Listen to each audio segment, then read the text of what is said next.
other people's perception of us improves. Because I have 3 college students right now. I have 3 college students, and they're all off track right now.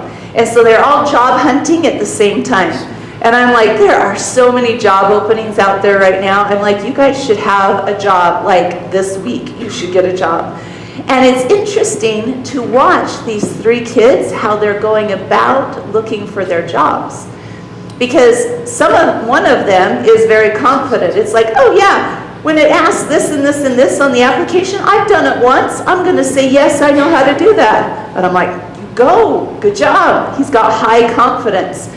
My next one, she's like, oh, well, I know how to, I've done it a few times, but I'm not the best in the world at it, so can I really write that I've done this on my application? And the one that's like, I've done it once, and he puts it down, he's like, yes, you can put that. They want to know that you have experience. She's like, oh, but I'm not sure. Guess who got a job first? The girl actually knows more, has more experience, and is a couple of years older than the boy, but the one who got the job first was the boy because of his confidence level. When we improve our confidence level, we improve our results. So today, that's going to be my main area of focus, is confidence and how our body language impacts our confidence level. It doesn't mean that we have to, so to take my example here, it doesn't mean that my daughter has to change her personality to be just like my son. It means she needs more confidence in who she is and in her own abilities. And that confidence will actually come out in her body language. Our body language sends messages to people around us and teaches them how to treat us. So let me say that one more time. Our body language actually sends messages to people around us and teaches them how to treat us. And so it's our confidence has to come first.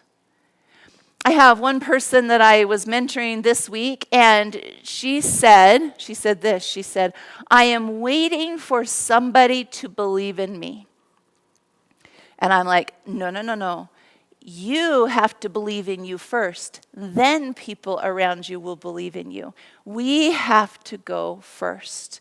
So body language is the biggest shortcut on the planet to improve our communication and to improve our confidence. So does anybody in the room want better confidence or communication? Okay, if you don't, then I highly suggest you do not put anything into practice that I teach you today. Because if you make a change, you will get a new result. Just like Einstein's credited with saying, the definition of insanity is doing the same thing over and over but expecting a different result. When we make a change, we get a change in our results. So if we improve our communication, we will improve our results. If we improve our confidence level, we will improve our results. So the things I'm teaching you today will improve your communication and your confidence levels. Is anybody here okay with that? All right. You guys online, are you okay with that? But also recognize that what I'm saying is, if you don't put any of it into practice, do not expect a different result. We have to try something to get a different result. So this is how communication works. This is the breakdown. It doesn't mean that when you're talking, you can just leave the words out and people will understand your message.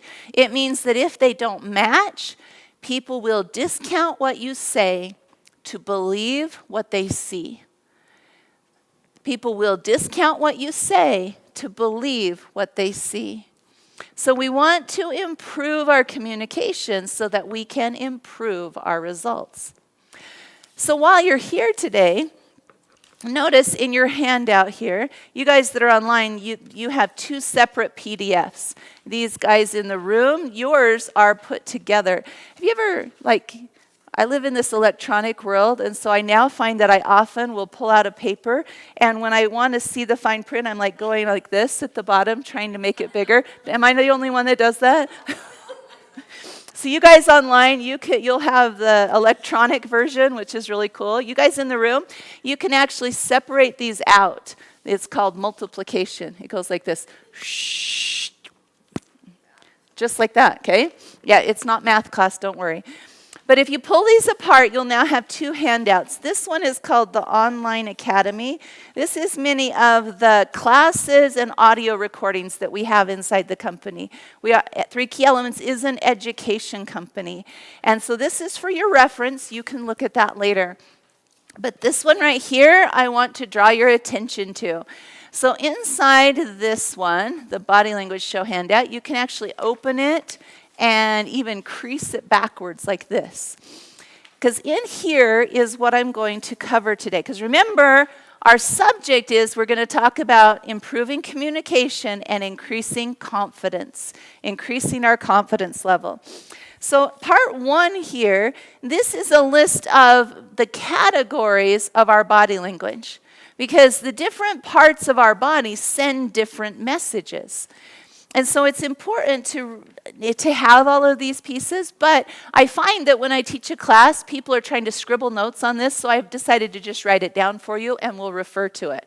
So part 1 is for reference. What's the word? Reference. Part 2 and part 3, these are fill in the blanks. And I am like the nicest teacher. I will give you all the answers, and I will encourage you that if you miss one to please cheat off your neighbor. Got it?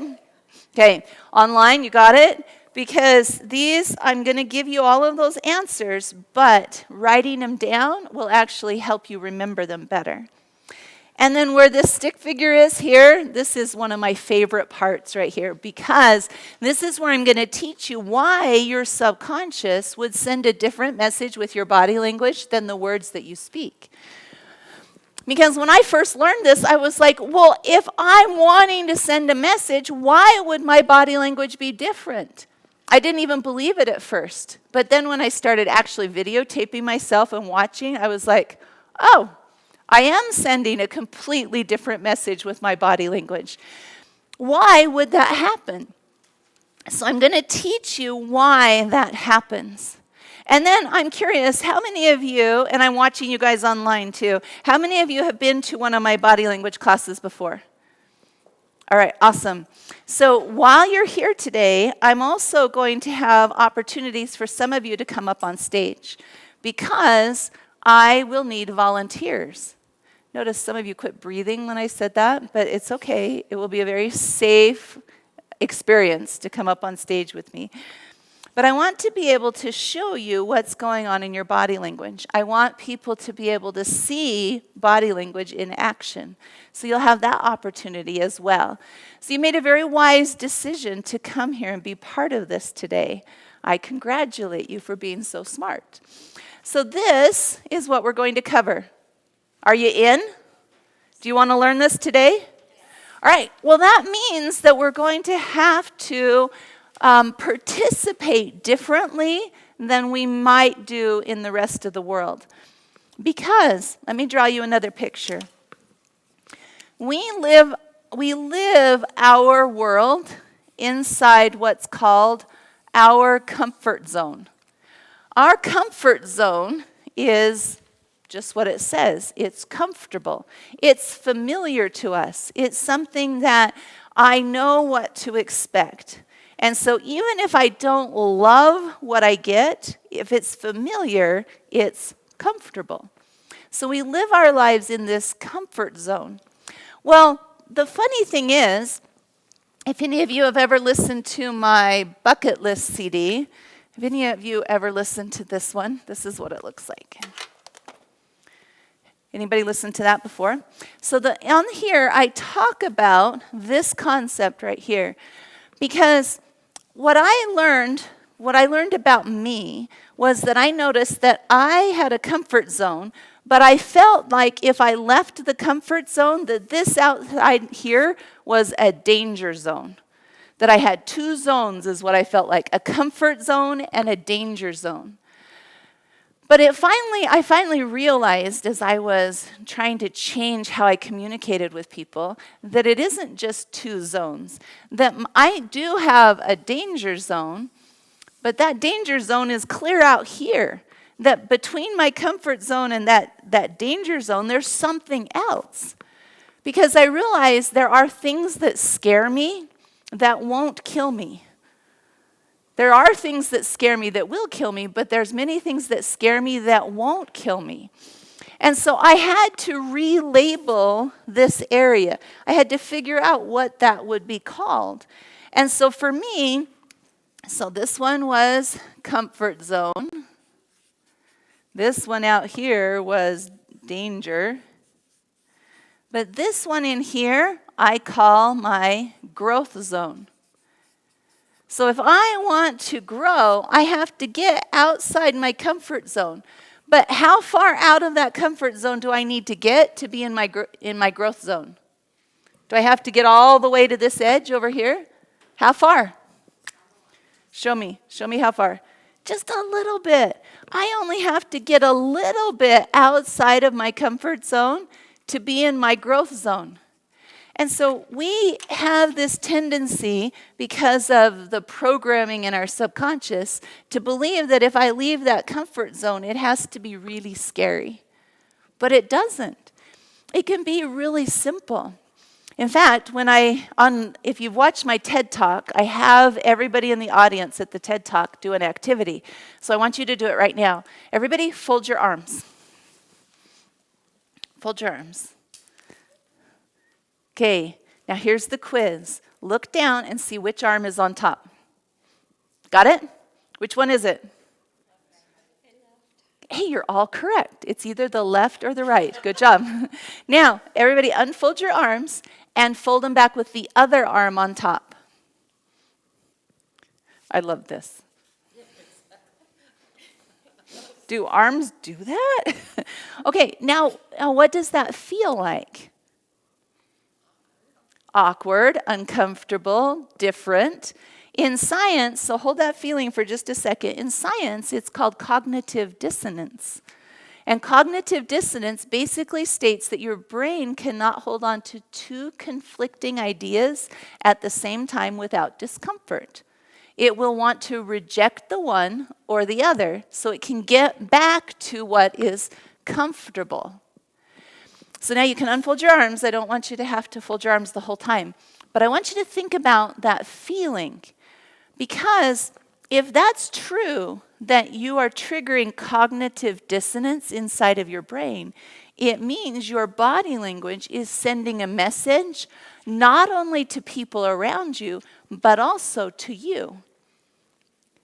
Because this is one of the comments I get from people all the time. Well, the reason I don't stand like that is it's uncomfortable. The reason I don't hold my hands like that is because it's uncomfortable.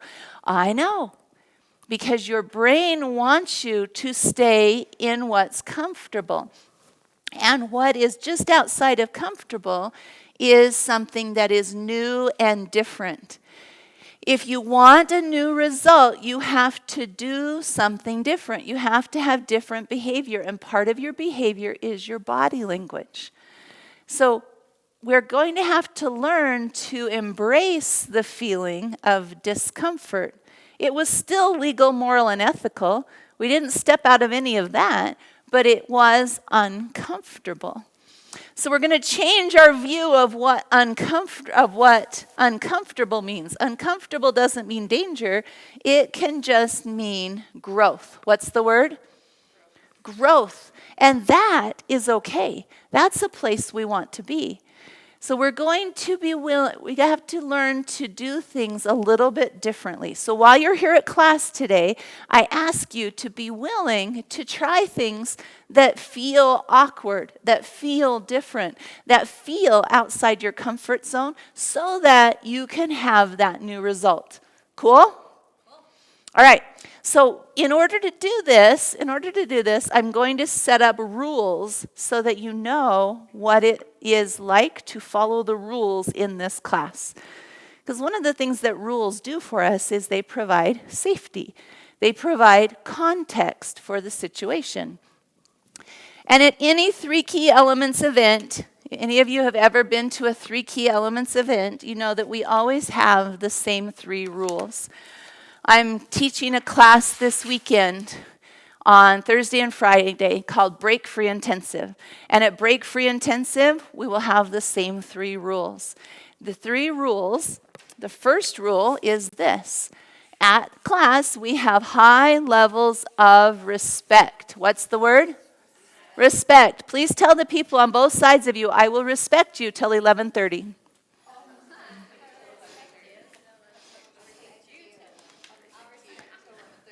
After that, you are out of my jurisdiction. But until 11:30, high levels of respect. Rule number 2 is be willing to be present. That means when I show you something like getting out of your comfort zone, be willing to participate.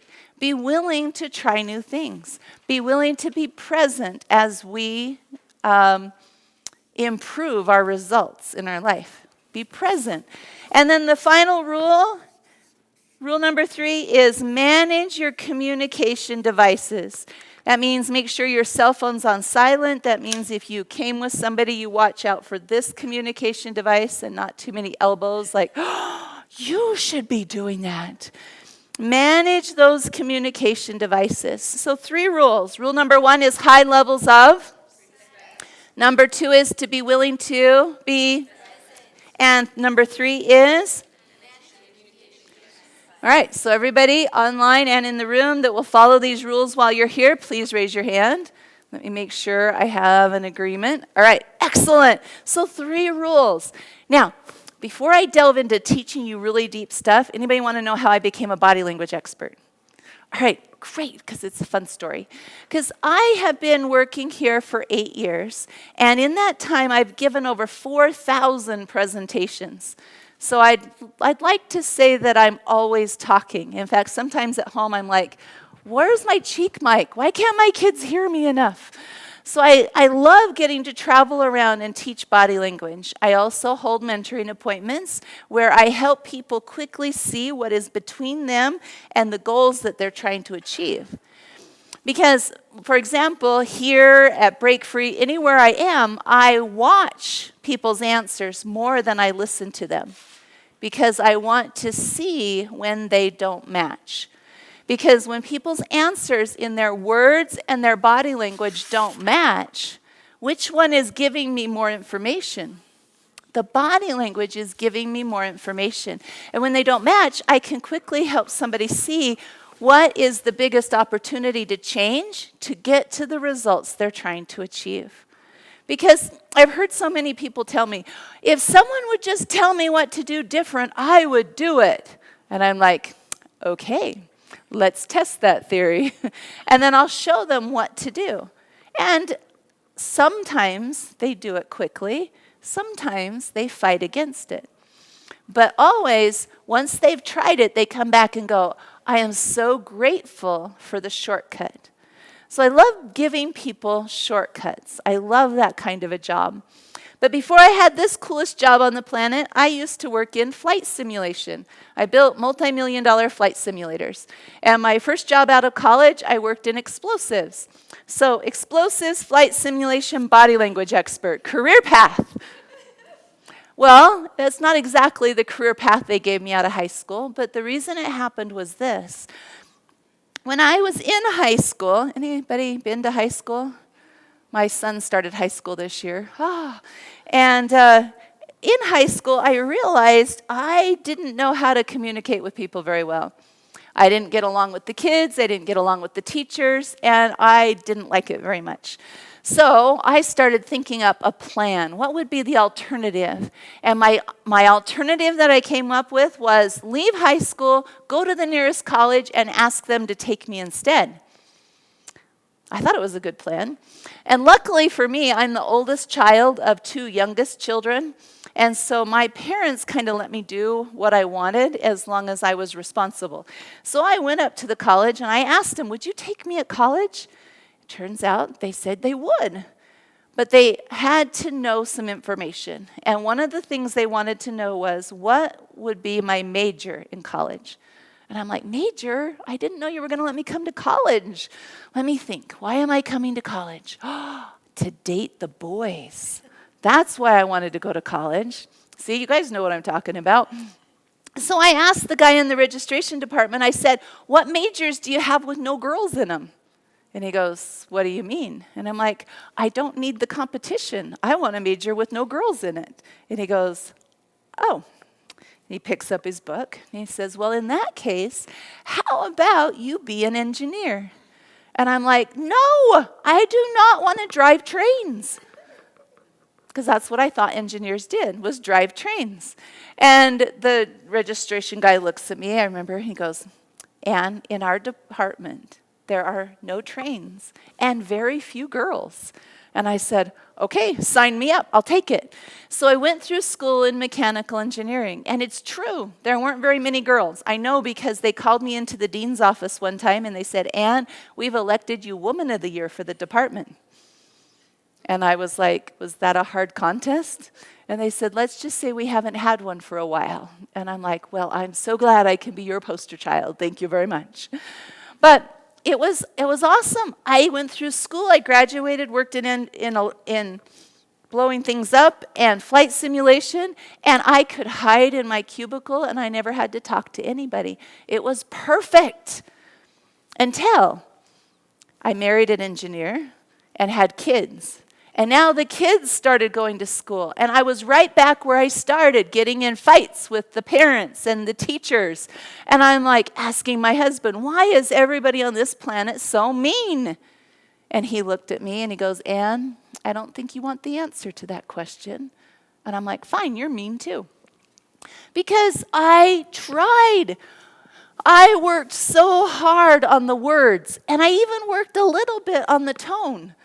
But I tried, and my efforts were big, and my results were small. And so I reached this point where I would just send kids to school in the morning, and I would hide in the house. I would never answer the door, and I would never answer the results. And I was tired of it. It was very frustrating.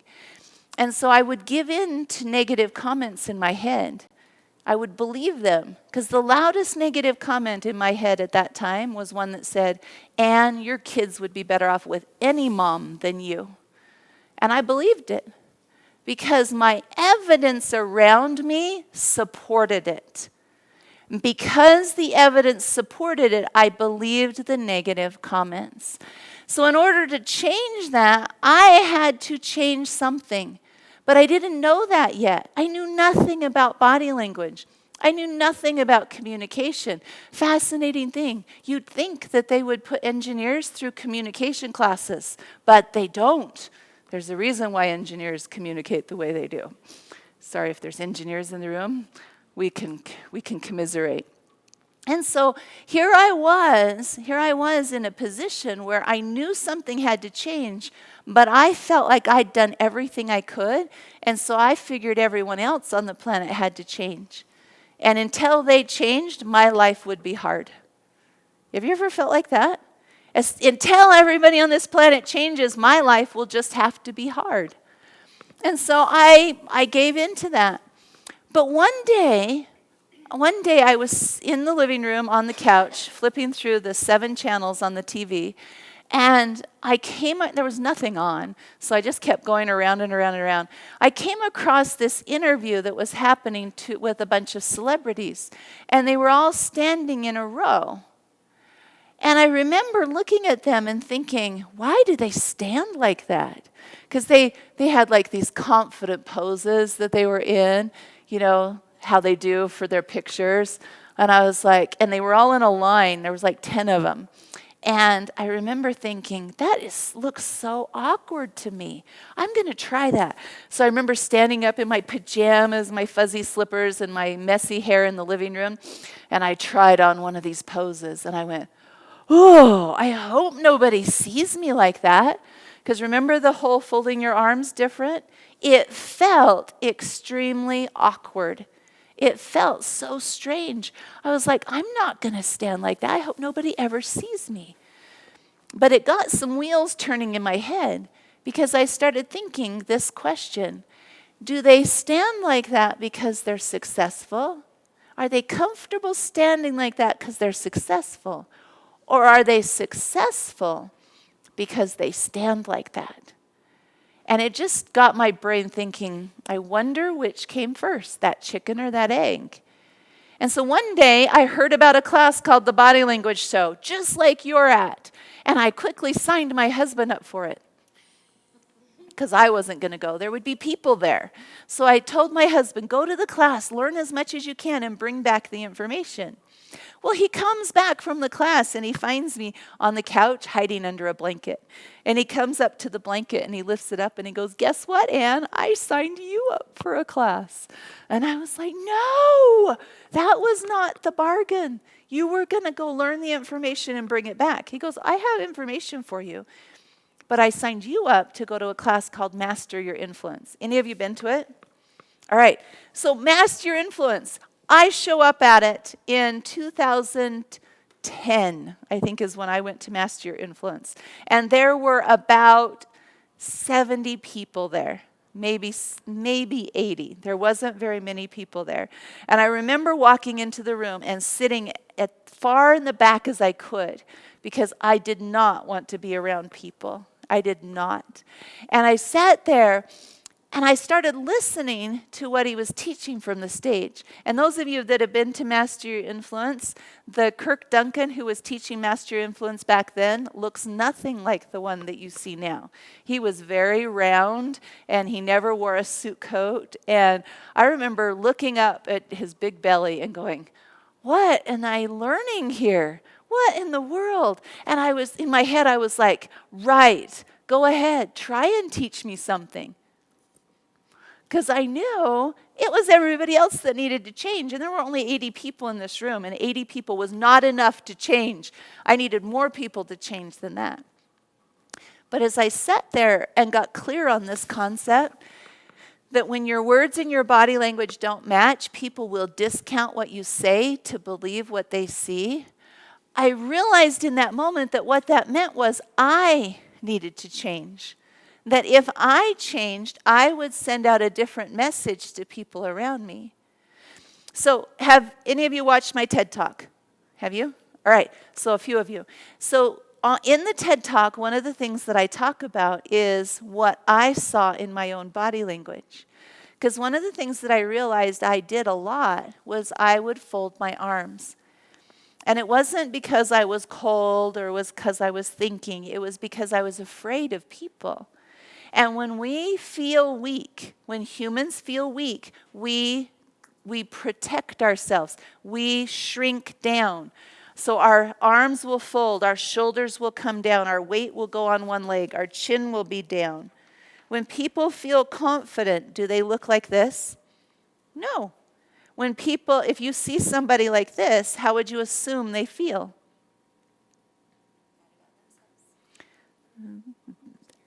All of those, yes, scared, mad, not liking themselves, all of those things. I lump them all into weak. We either feel weak or we feel strong. We feel one or the other. And so when I was around people, I felt weak. And so I would close off as much as I could. And it wasn't just when I was around people, it was just when I was thinking about being around people. I would get out of my car to go into my children's school, and immediately I would close off before I even got into the school because I had already decided in my head, because of the evidence, what the interactions would be like. Even though I'd never met many of the people there, I had decided, because of evidence, what the interactions would be like. And so I closed off. But when I learned this, I decided I wanted to put it to the test. I wanted to try different body language. So I came home and I tried different body language, and dang it, I immediately got a different result. And that made me mad. Any stubborn people in the room?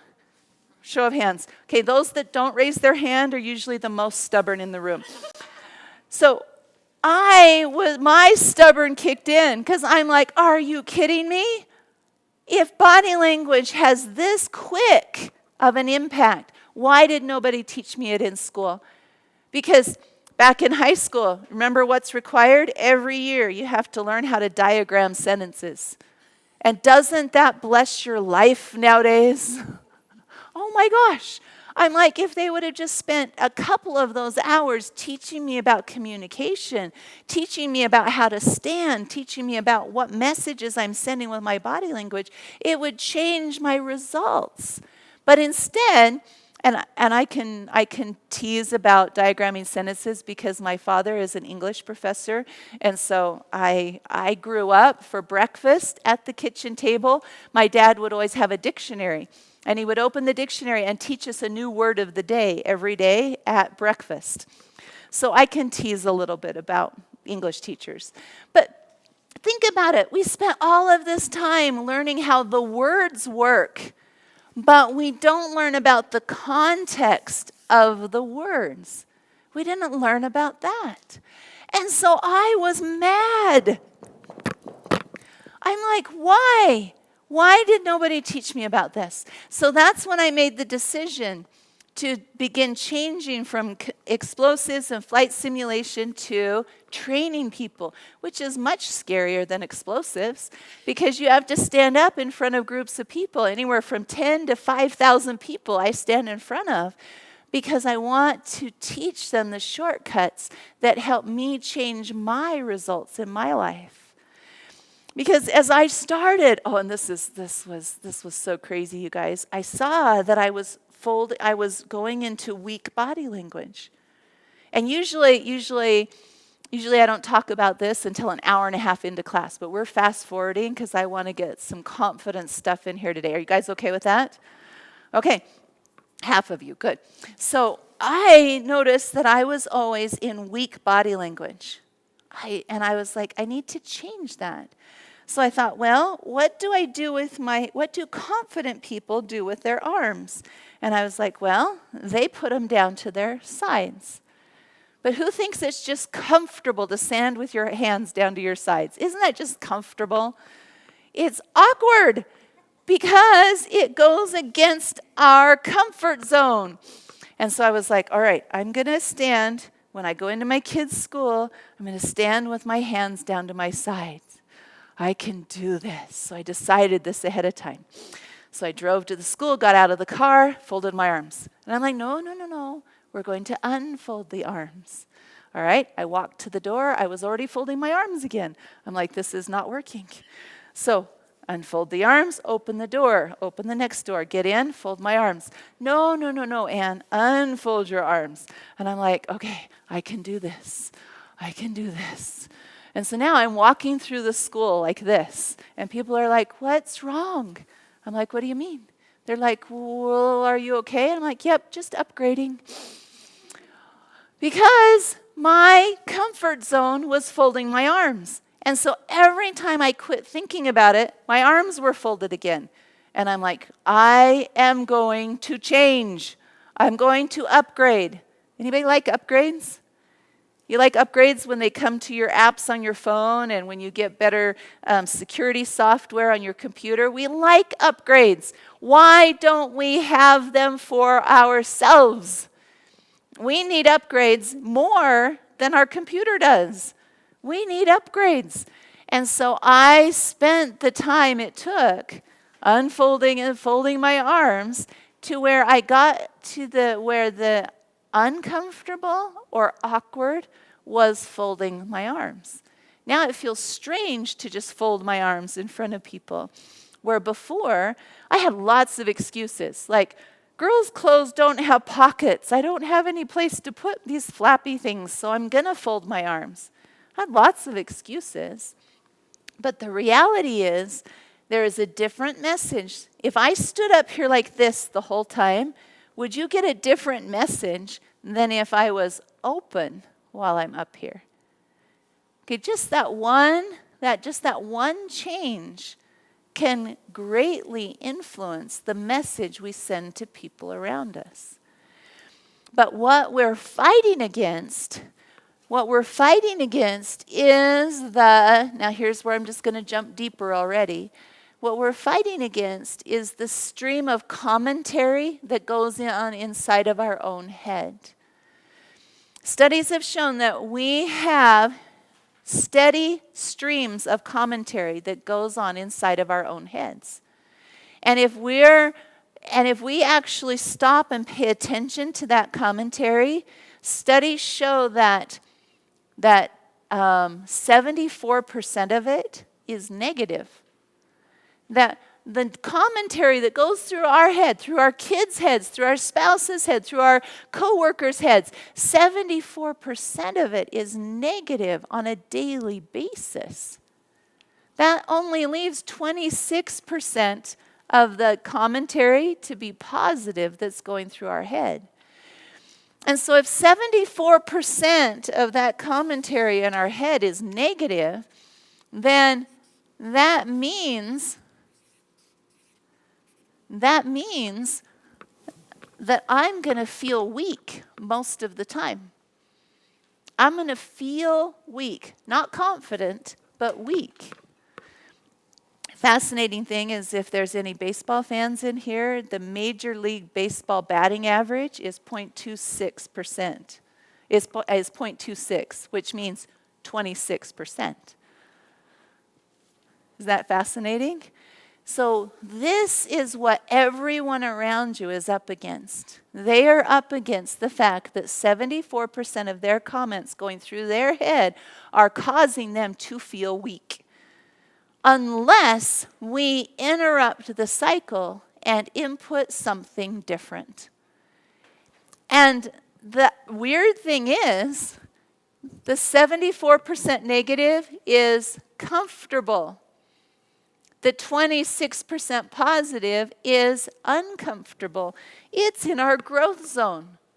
So what if I just changed this percentage just a little bit, and it went from 74% negative to 50-50. Would that change my results? It absolutely would. So then, for me, I started looking at how can I adjust this? Well, I'm like, all right, I can pay attention to all my thoughts and say nicer things to myself, and that does help. And the thing is it does influence my body language. Because if I have nicer comments going through my head and I'm nicer to myself, I don't feel as weak. What will my body language do? It will appear stronger. And if my body language appears stronger, then it sends out a more confident message to people around me. They treat me differently. It is a feedback loop. Now I'm going to go into computer language.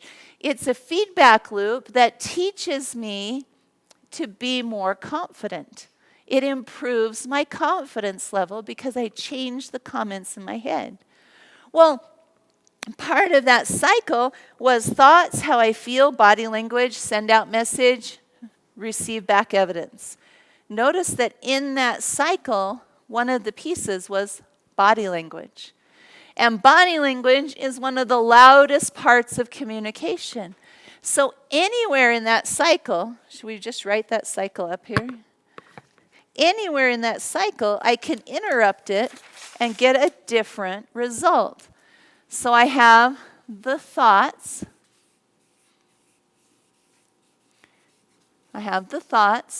And this is this diagram has been around for centuries, and it's the simplified version of the cycle I just told you about. The thoughts and the emotions lead to actions or body language, which give us our evidence or our results, which now cause new thoughts. So the thoughts, emotions, actions, results. It's called the TEAR cycle, T-E-A-R. So the thoughts that I have inside me cause me to feel a certain way about me. So that, based on whether I feel weak or strong, will cause me to send out messages to people around me. Those messages that get sent out cause me to receive back evidence. And you can graduate from college and not spell correctly. So I don't have a spell check button on this paper, so if I get one wrong, just fix it for me. So these thoughts, the thoughts, positive or negative, cause me to feel weak or strong, which causes me to send out messages in my body language, which will give back evidence from when I send out the message, I get back evidence, and based on that evidence, I have thoughts, which triggers the whole cycle again. Okay, are you following me? Because I just started pouring on information, so now you went into absorption mode. So I'm just checking. Does this make sense? So we do this all the time. I have thoughts I have thoughts that are negative or positive that cause me to feel weak or strong. Based on that, I now send messages out to the world around me, the people I interact with, my family, my coworkers, the people I pass on the freeway, anybody I interact with, I'm sending messages out to them through my body language. And now those messages come back to me in the form of evidence. For example, for me, in my life, I had a very big negative comment in my head that was, people don't like to have me around. That was a big comment in my head. People don't like to have me around. Is that a positive or a negative? Negative. So now, would that cause me to feel weak or strong? Weak. So now, what would my body language look like? It was closed off. It was weak body language. And so now the messages I sent out to people were, now, are you ready for the deeper part here? Yes, yes, yes, yes, yes. Most of you? Okay. So now, if I am closed like this, what message does that send? Don't approach. What? Leave me alone. What else? You don't like me. I'm protecting. I'm defensive. Okay? Now, when somebody sees somebody who's defensive, the subconscious reaction is to look at where the offense is. Does that make sense? If you see a defense, you want to know what the offense was that caused the defensiveness. So what I was triggering in people,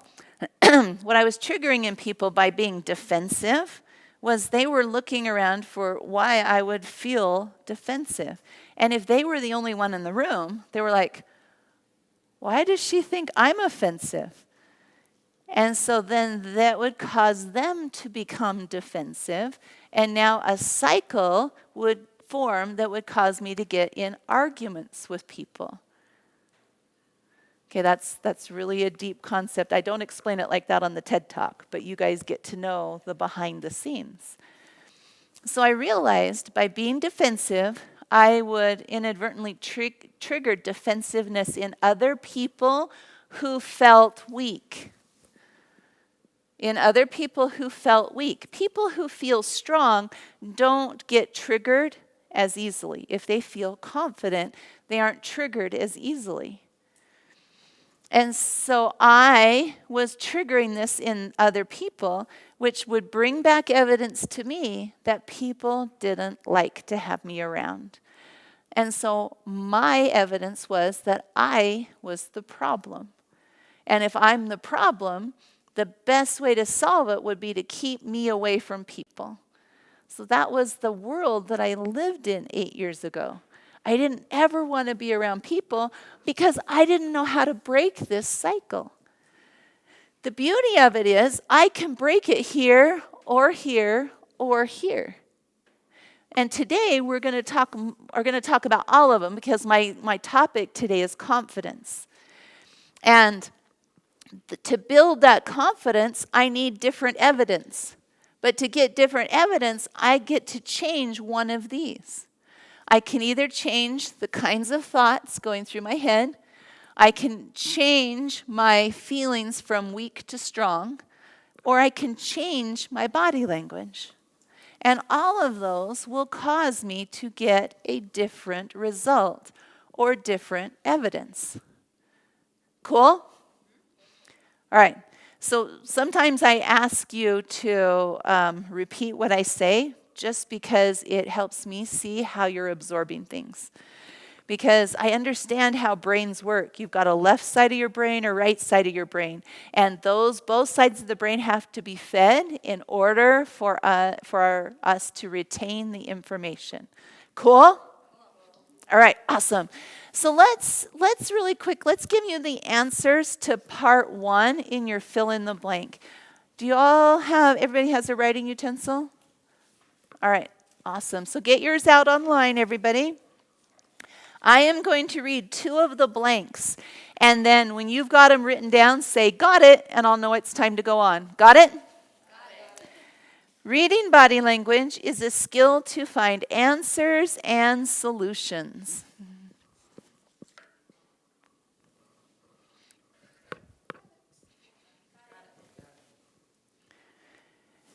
To begin reading body language, I must remove judgment and see movements as indicators.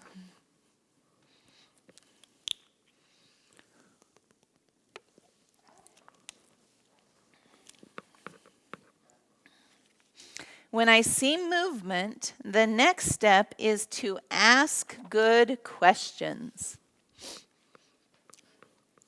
Ask good questions.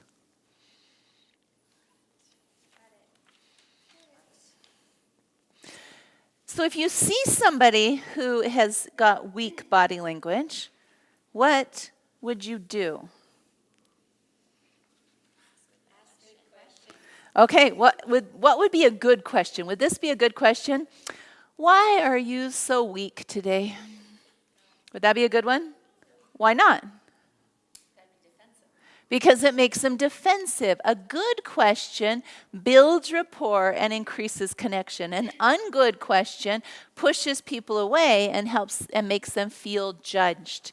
Because notice, the first thing we have to do is remove judgment and see movements as indicators. So would this be a better question? I could ask something like this. Is it cold in here to you? If they're folding their arms and they say, yeah, it's freezing, then you know that the reason they're folding their arms isn't because they're trying to push people away, it's because they're cold. So we got to not judge people based on the body language.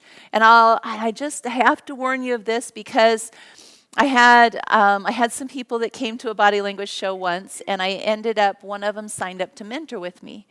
And when she was mentoring with me, she told me, she said, my neighbor came to your body language show, and now she walks around the neighborhood telling everybody what they need to do to change their body language. And I'm like, oh boy, I hope she comes to another class so I can tell her this piece. Because guess what was happening to her relationships? Because she would literally go up to parents and say, you need to change this in your children. You should change this in yourself. We aren't here, body language is not a skill you use to judge people. In fact, I have people all the time when they find out I'm a body language expert, they'll say, oh, tell me about my body language. And I'm like, not here, not right now. Because even though they say that, if I started telling them about their body language, now they would feel judged. And that's not what I'm looking for.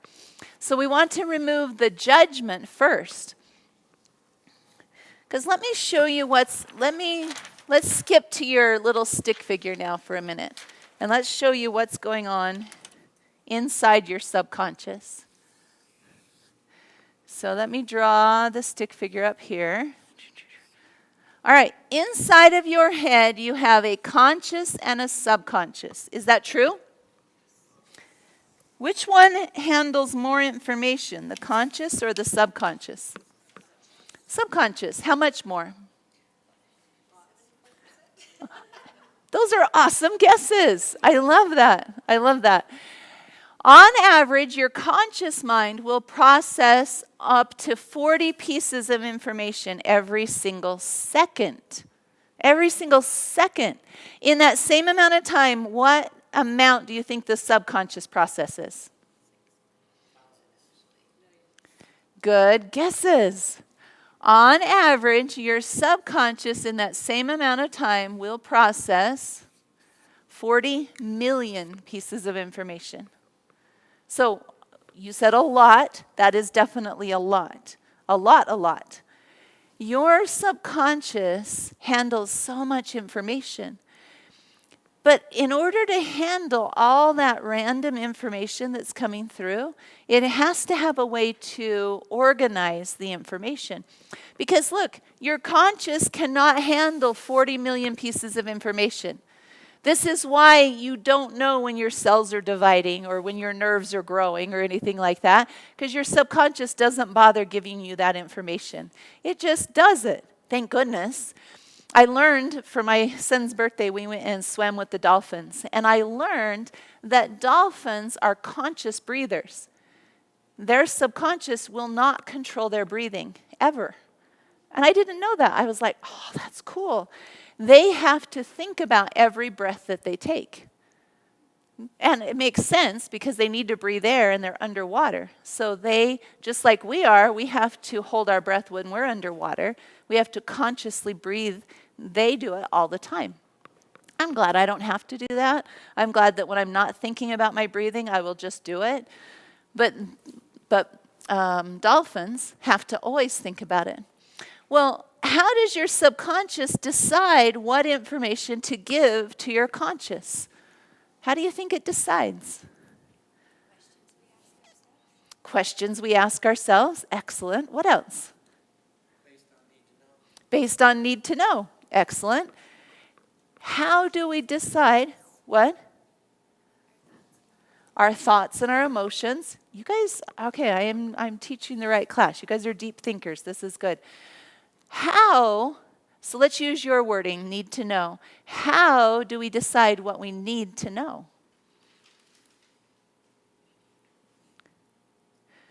All right, so let's use the analogy of a computer, because a computer also processes lots of random information. How does the computer know what stuff to put up on the screen? How do we tell it? Tag words, search. But what's happening in the search? Do you know? There's a program on the computer that runs based on the tag words, based on the information. It runs it and then puts up on the screen based on the program. So like at my house, there's this tug of war. Half the people have Windows computers and half of them have Macintosh computers. They put different information. It looks different based on the programs on the computer. The programs are what tell the computer what information we want. Because would you agree that there's more information that goes into the computer than we get out? If you plug that computer into the internet, there is so much information, but we only get back what we ask it for based on the programs. Our subconscious behaves much the same way. Based on the programs that are in the subconscious, that determines what information we are getting out. The difference is our computer gets an upgrade every so often. Actually, it's getting more and more often. One of my pet peeves on the Windows, because I have a Mac, is the Windows computer just decide to do an upgrade, and they just do it whenever it wants. And it's like, I need information. And it says, sorry, updating your computer. The Macintosh, it at least still asks you if you want to put the update on right now or in 2 hours. You still get that choice. You can even go all the way till tomorrow. But the upgrades have to happen because the programmers know if you're running faulty programs, you will get faulty results. Our programs in our subconscious, the majority of them were placed there between the ages of 0 and 11 years old. That's when the majority of our programming came. Isn't that good news? Aren't you so glad that there's that program from when you were 7 that's making decisions in your finances as an adult? Isn't that great? What about that program from when you were 10 that's making decisions in your marriage as an adult? Isn't that awesome? Or do we need upgrades to our subconscious programming? Because I'll tell you what, I raised 5 kids. Well, I'm still raising some of them. But I've been raising these kids, and I've noticed that they gather some faulty programming during that time. I told you I was the oldest child of 2 youngest children. You think I got any faulty programming between 0 and 11 years old? Oh yeah, lots of it. And it's not that I have bad parents. I love my parents. They're my heroes to me because my parents, my dad grew up in the foster care system and aged out of he finally ran away from the foster care system when he was 16 years old. My mom was raised in abusive environments, and they did not choose to raise their kids the same way they had been raised. But were they perfect? No. Am I perfect? No. I checked all 5 of my kids when they were born, and none of them came with an owner's manual. I wish, but they didn't. And it's okay. We're not meant to be perfect. What we're meant to do, okay, I'm going to go on a tangent for a second. What we're meant to do is learn how to grow beyond our programming. That's what we're meant to do.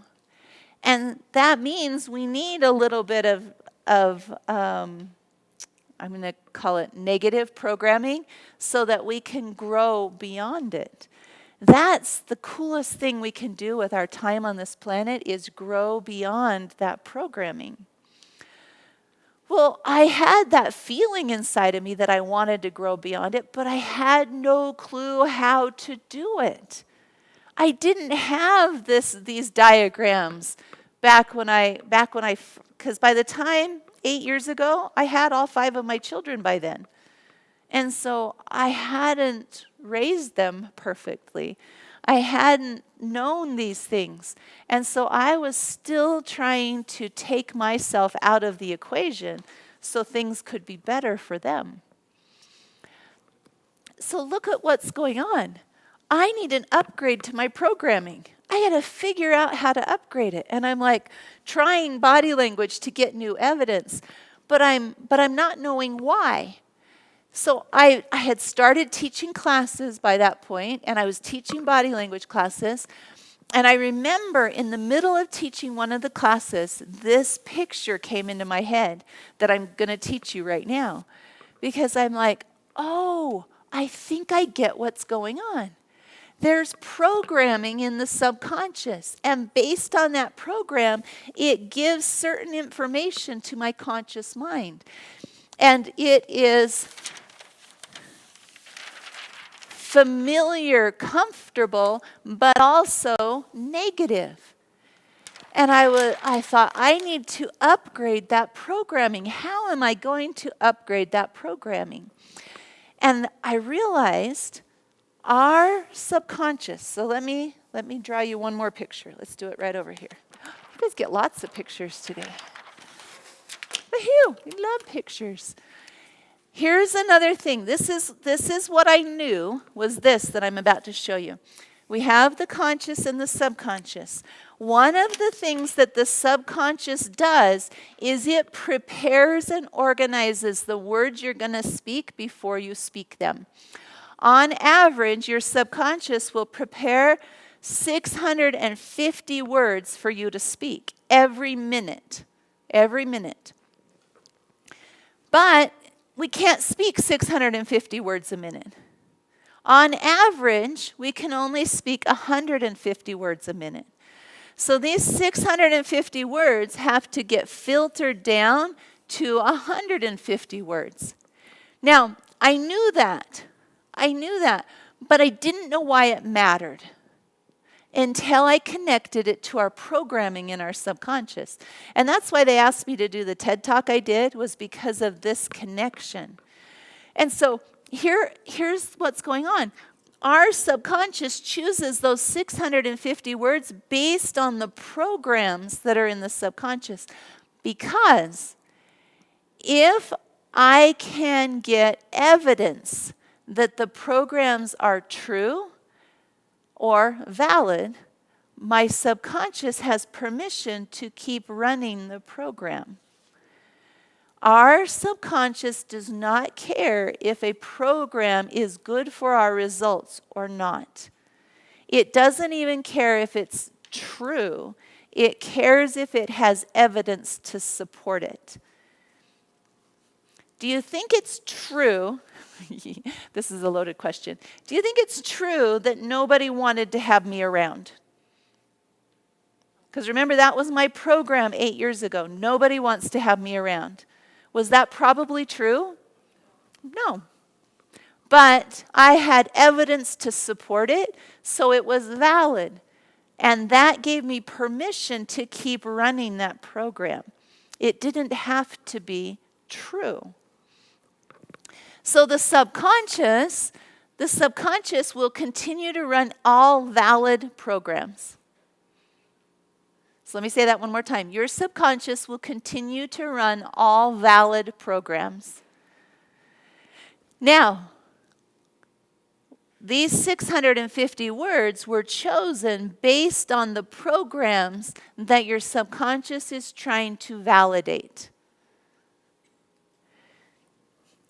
So I chose those. Now, they got to get filtered. How do they get filtered? Do you wish some people would filter their words better? That would be nice, right? We'll filter them based on if they're politically correct, based on who is in our company, based on is there a kid in the back seat when somebody cuts you off on the freeway. You'll decide what you say in that moment. We have to filter these words down to 150 words. Now remember me, I was carefully choosing my words because I wanted to be nice to people. I really did. I was raised to be a very nice person. So it was frustrating to me that I was always in fights. Because I'm trying so hard to be nice. I was choosing the words to be nice. So I thought, why? So do you see how I would come up with the explanation that everybody else on the planet is just mean? Because I was trying so hard to be nice. But our subconscious says, look, I see you could only speak 150 words. There's still 500 words you haven't spoken. Let me help you out with those. I'll send the rest of that message out in your body language so everybody can see it. That way I can get back the validation for the programs that I'm looking for. Should I say it one more time? You guys follow that? So 650 words, 150 got spoken, 500 got sent out in my body language. When I learned that, this was my response. No! There was a reason I didn't speak those words. They weren't nice, and I wanted to be nice. And you're telling me that's kind of a crooked guy. You're telling me they went out in my body language? Yeah. And I know that sounds like, for me, it sounded like very panicking information, but it's also the liberating information. Because of this right here. Because if I interrupt this cycle anywhere here, I will get a new result. So the body language is one of the places that I can interrupt the cycle. I can interrupt the cycle right here at the body language. That is a valid place to interrupt it.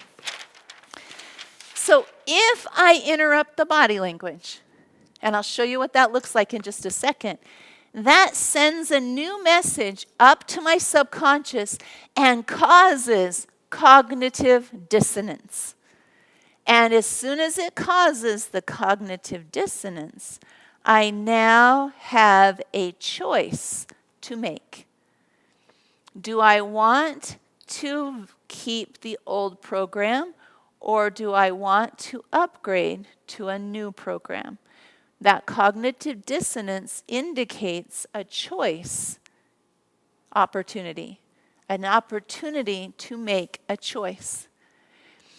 And now, when I feel that, I can either shrink back to my old body language and continue the old cycle, or I can hold the new body language and maintain it long enough for the program to upgrade. And now that is the new cycle that I will run. Isn't that cool? You guys see why body language is like my favorite topic on the planet? Because it is powerful. It is so powerful to understand this. So now, if I interrupt this cycle and I come back to here, now I'm going to begin to build new evidence. Well, at first, the evidence cabinets of the old program will feel much bigger than the evidence cabinets of the new program. But if I hold it and build the new evidence, it now will begin to outweigh the old program, because this one will keep shrinking, this one will keep growing. So I had to start with me. Remember, the programs in the subconscious do not have to be true. They only have to be validated. Now, the reason I reiterate that is because we often think that the evidence makes the truth. We often think that the evidence we've gathered makes the truth. But it's not the way the cycle works. So this is why I encounter many people that will say, and it'll happen again. Who's coming to Break Free this week? Any of you? Awesome. So at Break Free Intensive, I'll often have somebody. Break Free Intensive is a class that for the 2 straight days, I have people come up on stage and I work with them on their body language.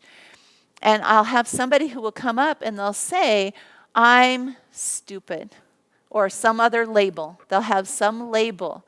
And I'm like, so why do you say you're stupid? And their answer is always a bunch of evidence that has come up. And so one of the things I have to do is help them change that evidence to pointing towards something new. Because they have taken that evidence and they have used it to validate a program that they are stupid. And it usually will come somewhere along elementary school that somebody told them they were stupid, and now they've gathered that evidence over the years, or whatever the other label is. But the only reason that label feels valid is because of the evidence they've gathered. So they have to now choose a new label and begin gathering evidence for the new label. That too deep? We're good? So this is cool. So this was the answers to the part 3, fill in the blank. So before we go further, I just want to make sure you have all the answers to part 3. So I'm going to read through them really quick, and this time when I get to the blank, you tell me the answers. Got it? Part 3, the brain. The ability to understand and use nonverbal communication is a powerful tool that will help you to, now underline this, connect with others, express what you really mean, navigate challenging situations, and build better relationships. So there's 4 parts there. This helps you to connect with others, express what you really mean, navigate challenging situations, and build better relationships. While you are speaking, the brain prepares and organizes 650 words per minute to say. At the last moment, our consciousness filters this down to 150 words. As the person speaks, there are an average of 500 words that are held back. These hidden words show up in body language. They show up in body language. All right, so turn to part 1. In the lower left-hand corner right there, do you see where it says 4 foundational moves? Got it? On part 1, on the lower left-hand corner, here, I'll show you on mine. See right here? It says 4 foundational moves right here. So the 4 foundational moves, number 1, what you push, what happens? Goes away. What you pull comes toward you. What you hold down and what you lift grows. So these are obviously body language that happens with our hands mostly. It doesn't happen with our feet as much, but when you say come here, you don't usually go like this. Come here. That would be weird. Or go away. But we usually use our hands for this. But I want to show you the power of what's going on here. I realized that when my kids would come home from school, they would walk in the door, and the most common body language I used was, "Hi, kids," and I would push them away. So the most powerful thing to do with body language is to notice your own body language. That's the most powerful thing. So I saw this. I'm like, why would I push them away? It didn't make any sense to me. I like my kids. And yet they'd come in the house and I would say, "Oh, hi, kids." Or they would come in and I'd say, "Hey, why don't you tell me about your day while I cook dinner over here?" But this was the most common body language. If you go to an elementary school just started back up, one of the most common body languages you see there is, "Hi, sit down, be quiet, don't touch your neighbor." Does that feel different if I use this body language up here than if I use this body language? Does that feel different? Yeah, it does. Humans, all right, we could just talk about this all week long. We could just stay all week and we just talk about body language. But I'm going to go on one more quick tangent. Humans are very sensitive to energy. We're very sensitive to changes in energy. In fact, we are made out of energy. Everything is made out of energy. We study that a little bit in school where we learn about Einstein and his equations, E=mc², is basically saying that everything is made out of energy. So your chair is, the floor is, we are made out of energy, which means we're very sensitive to changes in energy. We see this because, did you ever walk in the house when you were a kid and you knew mom was in a bad mood and you hadn't even seen her yet? Because we feel the difference in the energy of the room. There's a difference. So humans are very sensitive to that. So much so that you're sensitive even to the body language. If I talk like this, it feels different than if I talk like this. If I talk like this, it feels different than if I talk like this. So my kids coming in the house were sensitive to how I was talking to them. And if you follow me on Facebook, I do a training every week on Facebook, except for I missed a couple of them because my mom just died 2 weeks ago. So I will get back on there, but they're all still on there. And one of them I talk about is I realized why I was pushing them away. But that's the topic of a different discussion. But you can go out there and listen to it. But I realized I didn't want to send that message. I needed to change this message. Now look, if I change the message, it's going to trigger the program in my subconscious. It's going to trigger it. And when it triggers it, it's going to also trigger my feeling of getting out of my comfort zone. So when it does that, I now have to make a choice on what I'm going to do.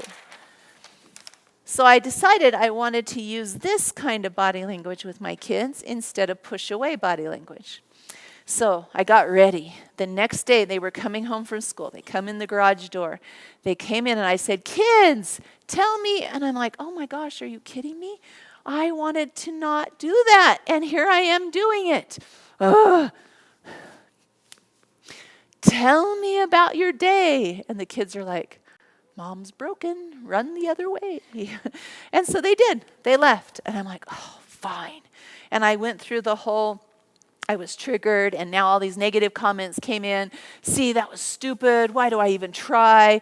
The dumb kids," all the negative comments that go through your head. And I'm like, "Oh, all right, fine. I am going to try again tomorrow. So the next day, I'm like, all right, it works this way, not this way, this way. So the kids come in the door. Hi, kids. And of course, that's how it felt. I bet it didn't quite look that awkward. Maybe close, but not quite. So I'm like, tell me about your day. Ah! And of course, they didn't come talk to me. And I'm like, oh, this is so awkward. And so then all the negative voices, it's not worth it, why try, blah, blah, blah, blah, blah. I'm like, shh, everybody quiet. I am going to win this battle. Third day. Got this. All right. All right. The kids walk in the door. Hi, kids. Tell me about your day. Well, I cooked dinner over here. Oh, and they still went the other direction. And I'm like, all right, this is feeling less awkward. There was less cognitive dissonance happening because it was becoming more familiar for me. I was starting to get it. Fourth day. Kids come home from school. Kids, tell me about your day. I want to hear about it while I cook dinner. And then they left. And I'm like, so I'm making dinner, but all of a sudden, 2 of my kids came and sat at the counter and started talking to me about their day. And I'm like, happy dance on the inside because I held the space long enough for a new result to happen. I held the space long enough for the new evidence to begin coming. We sometimes think that we've spent years in this cycle. I should be able to change it in one small move, and then it will give me a new result. It can happen that way. Absolutely. When I came home from Master Your Influence, the very first new body language I tried gave me a new result. And it made me mad, but it proved to me it could happen. So I did this, and I held this space for however long it took to get the new evidence. And so that's when I began to change the relationship with my children, because I changed and adjusted me. I didn't finally get the kids to change, and now everything was better. I didn't finally get the neighbors to change, and now everything was better. I finally held my change long enough for the people around me to be able to respond to it. So I'm going to say that one more time. I finally held my change long enough for the people around me to be able to respond to it. And that has made all the difference. That right there. Because once you start to see different evidence come back, it makes it easier to interrupt these other parts of the cycle more often. And the more often I interrupt these parts of the cycle, the more often, the faster I'm going to be able to get the new results. And the new results are what we want. You guys, did you know that it's almost the end of 2018? I'm still waiting for it to feel like 2018. And it's September, which means 2019 is 1/4 away, you guys. 1/4. And you know what the world always says we should do at the beginning of a new year is set some goals. Did anybody set some goals for 2018 and you haven't started them yet? That's what, get to 2019, pull out the goals from 2018, just mark 19 at the top and set the goals again, right? But the problem is we don't work on the new results and the new evidence. Not because we don't want it. There was a reason you pulled out 2018 and wrote those goals. You did want it. But because we don't know what to do differently. We don't know what to do. In fact, that's another tangent. So we have little family home evenings with our family, where every so often, the family home evening is about setting goals. And we have our kids set goals in 5 areas: physical, mental, emotional, social, and spiritual. And if they set those goals, then they know what they're working towards. Then it gives them, and they want it. Now it gives them more incentive to change the parts of the cycle that are holding them back. But until we want it, we don't have any reason to do something different. So we have to want the change, and then the how comes afterwards. You have to want it first, then the how comes. But this is the roadmap. This right here, in fact, this is what you should take a picture of, is this page right there. Because this is the roadmap. That's where the body language comes in. That body language, when you adjust it, it gives you the new evidence. And that has what has changed my entire life. That right there. So if you guys want a shortcut, there's your shortcut. I like shortcuts as long as they aren't like through corn fields or something like that. Remember back when GPSs really didn't know where roads were? But I like shortcuts that actually take us to the places that we want to get faster. Cool? Have you guys learned anything so far today? All right, so are there any questions or comments so far today? I just want to make sure that we are all on the same page. Are we good? Okay, would you grab the microphone for me? You grab the microphone right here. Raise your hand so they know where to bring it.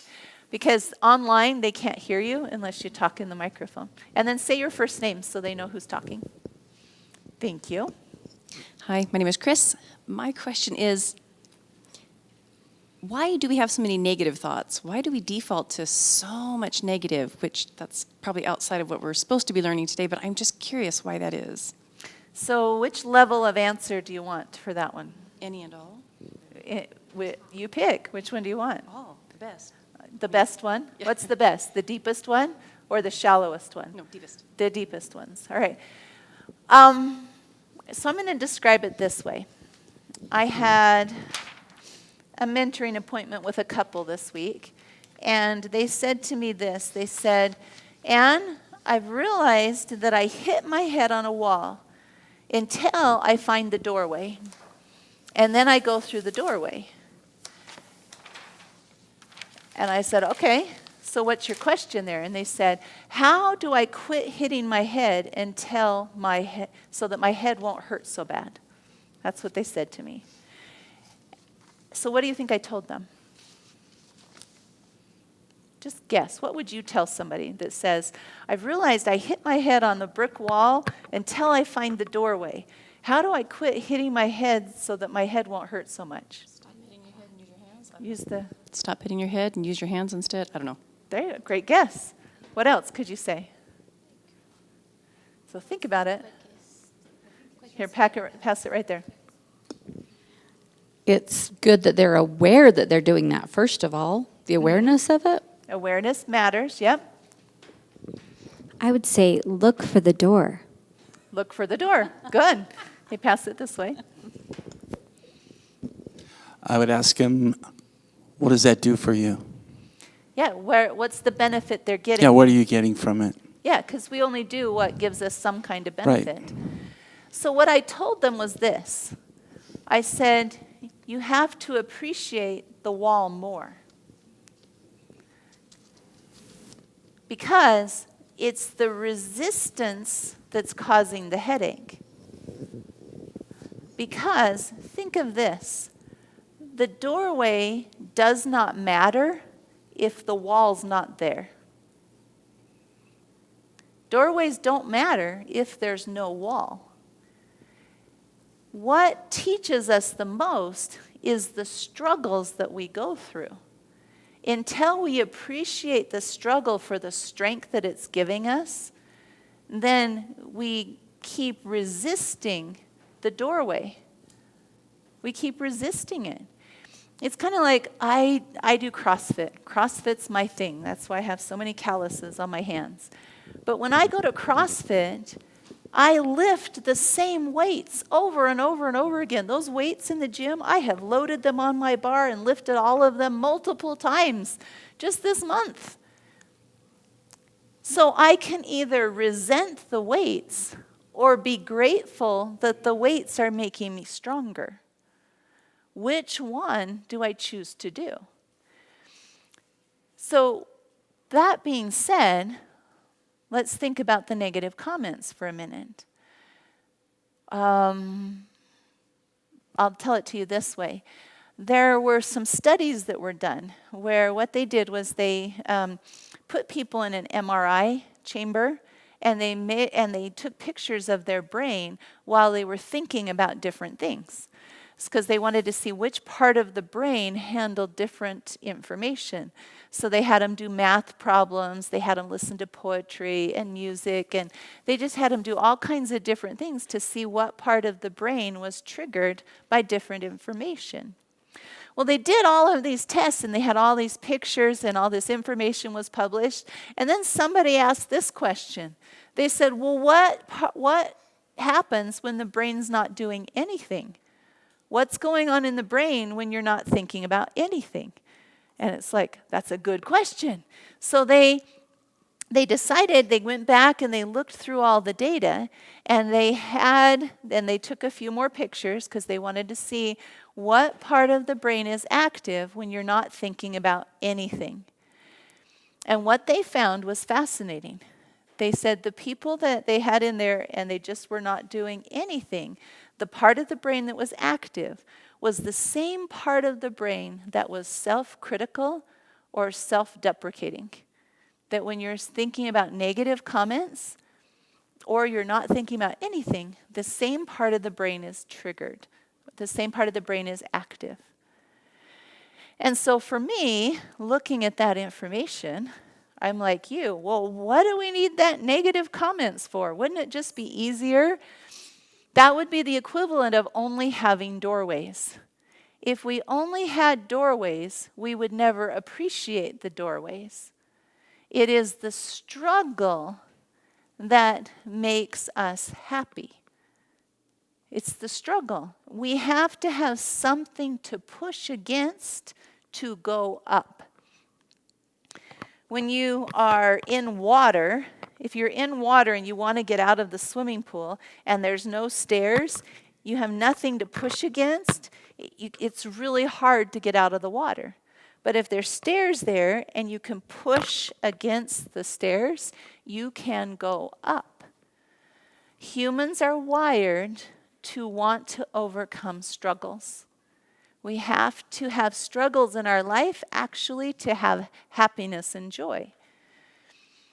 And so we do want to have fewer negative comments. We do want to work so that we have more positive comments in our lives, but not just so we're getting rid of the negative comments, so that we can have the experience of overcoming them. It's the overcoming them that actually makes us happy. This is why you'll see people who are very successful that go into depression because they've run out of things to overcome. We need struggles. So here's what it comes down to. We can either choose our own struggles or we will be compelled to struggle. So we either pick goals to work on and struggle and become and increase our abilities, or we will fall into hard situations that compel us to struggle. We need the wall to appreciate the doorway.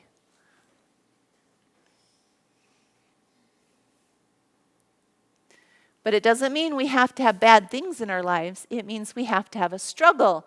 But there can be good struggles. This is way off topic for the body language show. Is this okay?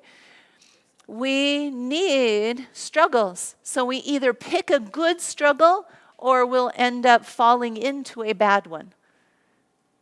I, for one, want high quality struggles. I want high quality problems.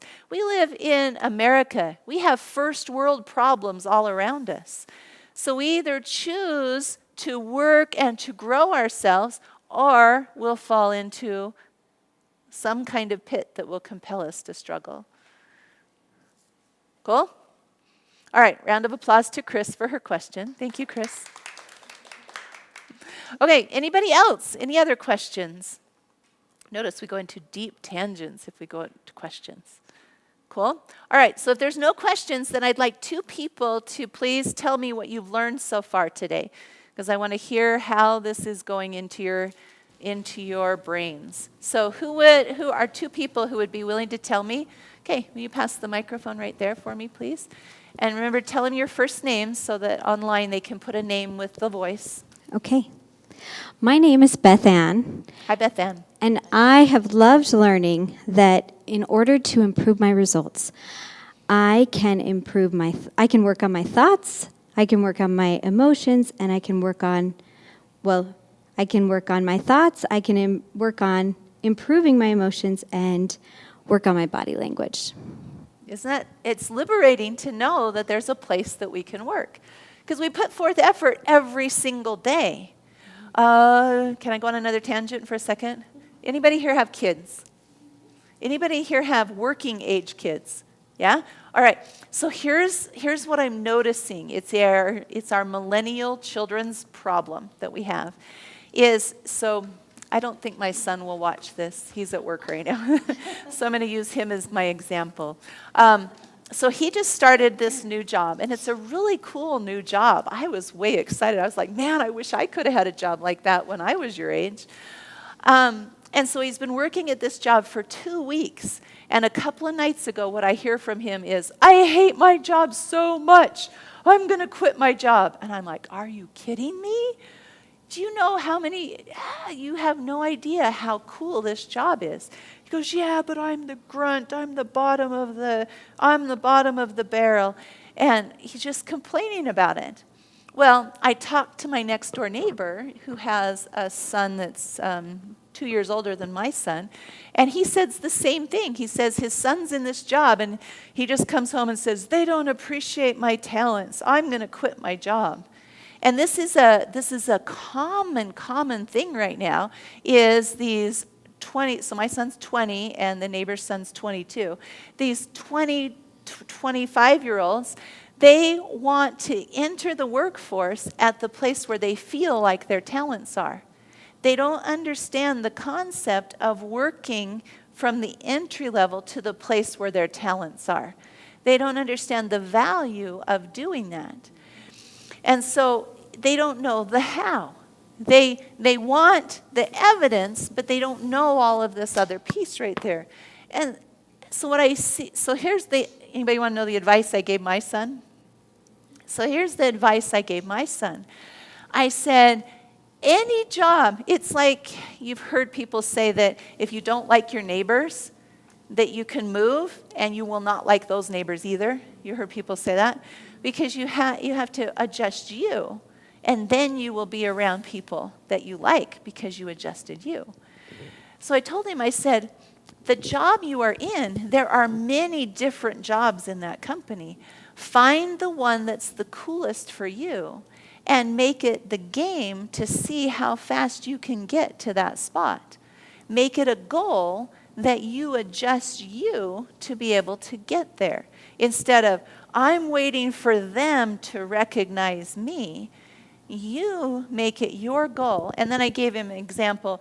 When I was working in explosives, I worked for, and I think I heard that this had been declassified because it was a military project I was working on. So I think I'm allowed to talk about it. We were working on this military project, which was really cool. It had to do with liquid explosives. And when we would go out to the test site, they had this big 10-ton forklift. It was enormous. It was such a big forklift. Well, nobody was allowed to drive this forklift except for this one guy out on the site. And I was like, I want to drive the forklift. To me, it didn't even matter what other people would perceive as the coolest job. To me, being able to drive that forklift was the coolest job. And so I was like, that's my goal. I'm going to figure out what I have to do to be able to drive that forklift. And there was a little bit of certification, but mostly it was making a good impression on the person who got to drive the forklift, who was in charge of that forklift.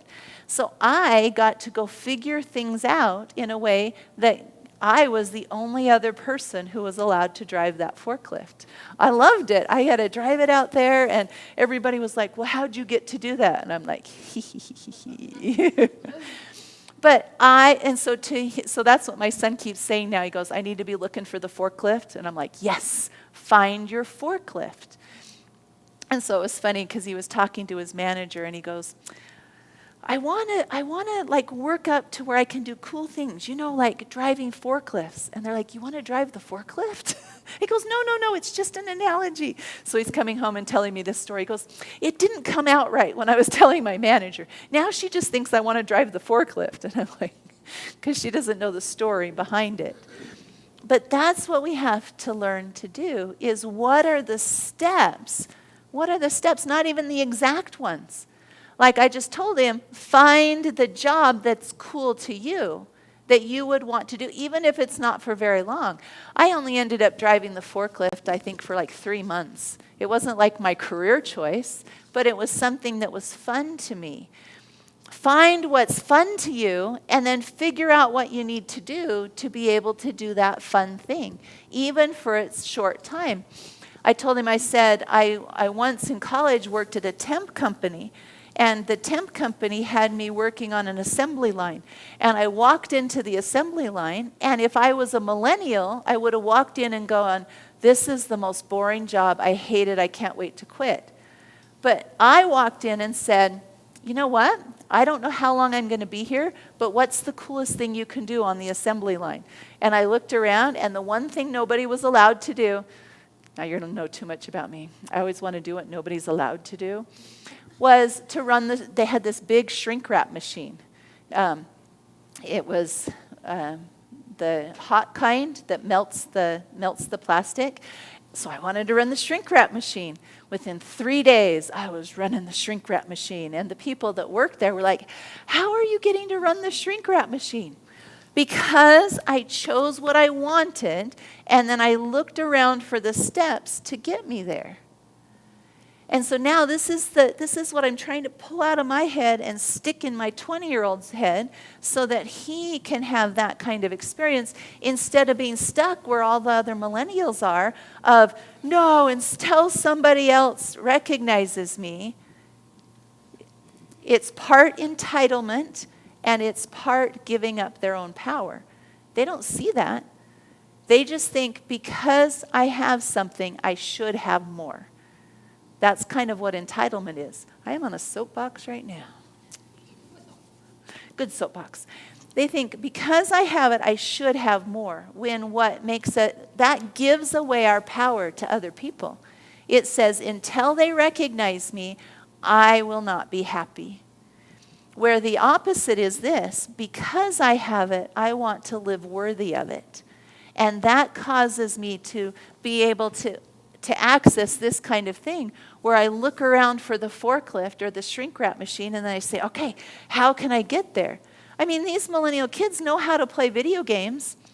Why can't they make life into that video game? I pick my goal in my sandbox game, and I'm going to make that happen. I'm going to make it happen. That now puts the power back in my court because I am going to take the action. I'm not giving the power away to people to wait for them to recognize me. Cool? Did anybody benefit from that? Because I never told that at a body language show before. Cool? Thank you. Thank you. What's that? The whole thing?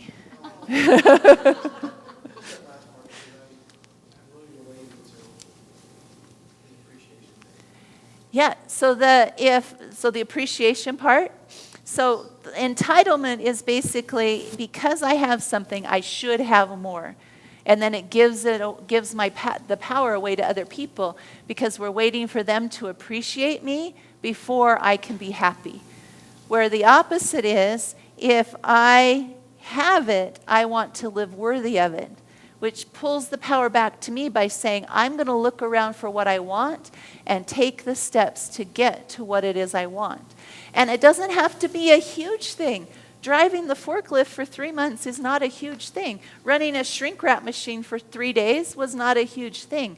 But it empowered me, instead of waiting around for other people around me to recognize my skills, I got to take the steps to where I wanted to be.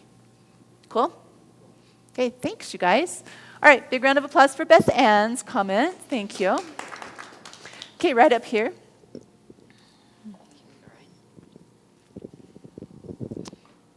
Let's see. She's like, I was taking too many notes. I forgot my question. I don't have a question. Well, you had your hand up earlier. Oh, you were going to tell me what you've learned so far today. Appreciate the wall more than the door so that you can get through the door, because without the door, we would have no walls. Or the other way around. Without the wall, we'd have no doors. Yeah. Yeah. Without the struggle, we wouldn't be happy, right? Yeah.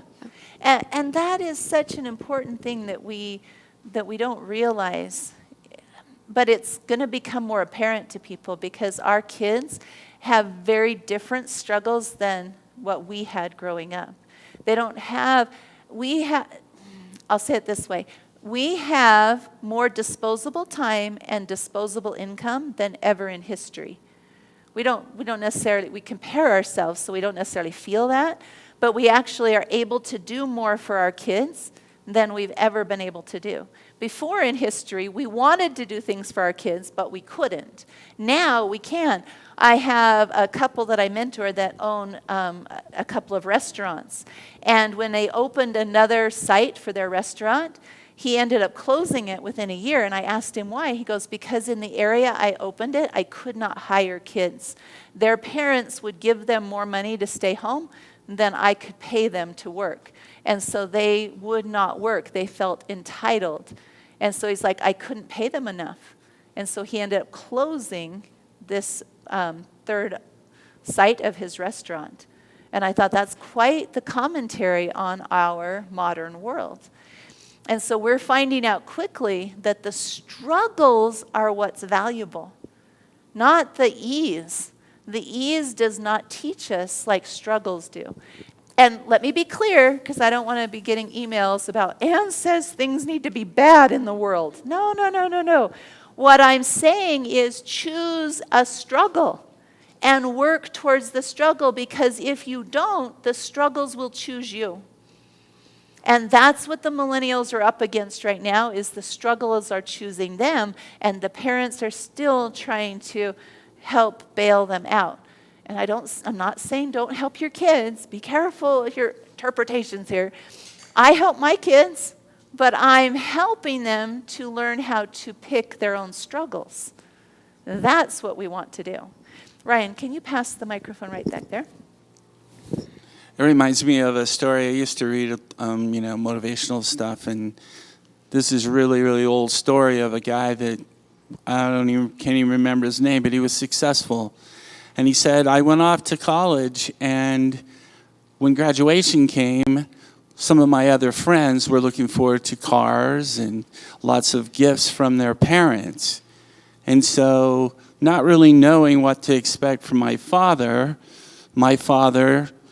congratulated me, and this dates it. He handed me a quarter, and he said, take the quarter, go out and buy a newspaper. Read it from cover to cover. When you get to the classified section, find a job and start working. And he said it wasn't until many, many years later I learned the wisdom of that. Because what he taught me was how to find and create. Whereas my other friends' parents gave them cars and disposable things, and they really missed the lesson. Yeah, the lessons are so valuable. And yet what we only see is the value of the solution. Kind of like the Break Free Intensive class, one of the things I'm going to teach people is that we want answers, but in order to get an answer, we have to ask a better question. When we want that answer, we need the question. And so just like what you just said, that's exactly what we're looking for, is the skill to build and to solve the problem, not just to be handed the solution. So it's very powerful. You guys are There's a cool quote by thinkers. Viktor Frankl that I always recall. The last of the human freedoms is the ability to change or to influence choose one's attitude at any one particular time. Nobody can take away our choice on how we choose to view our circumstances.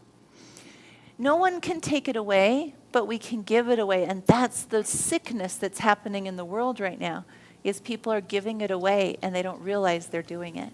So that's really wise to remember that quote. I love that. Viktor Frankl, very powerful writer. I love that. Thanks, you guys. Great comments. All right, have you learned something today then so far? Yes? Yes? All right, we have a few more minutes left. And so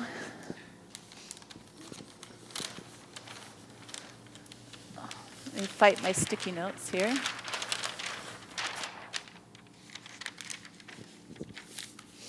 We have a few more minutes here. So I know that some of you have been to my body language classes before. So I would love to have somebody who's been before, but somebody who's not been to a body language class before, have two different people come up to the front so we can watch body language. So who's somebody who's been before that would like to come up? So everybody who's been before would like to come up, okay? And then just so I can see, and then who's somebody who's never been before that would be willing to come up? All right, awesome. So let's go a girl and a guy. So let's go here and let's go here. Would you guys? So you can wait for a second. We should make you go first because she's been here before. So you come up first. What was your name? Brad? Okay, so give Brad a round of applause for coming up to the front. So you're going to be at the front. Come here to the middle, and I'm going to sit down here so I can watch you too. What we're going to do is I'm going to ask you a question, and I'm going to have you answer it for 1 full minute. For 1 full minute. I got my stopwatch here. And we need it on a stand. Cutler, can you bring a stand up here with the microphone so that he can, that one right there? That way you don't have to hold the microphone because we want to watch your body language. You guys, Cutler, the one that goes,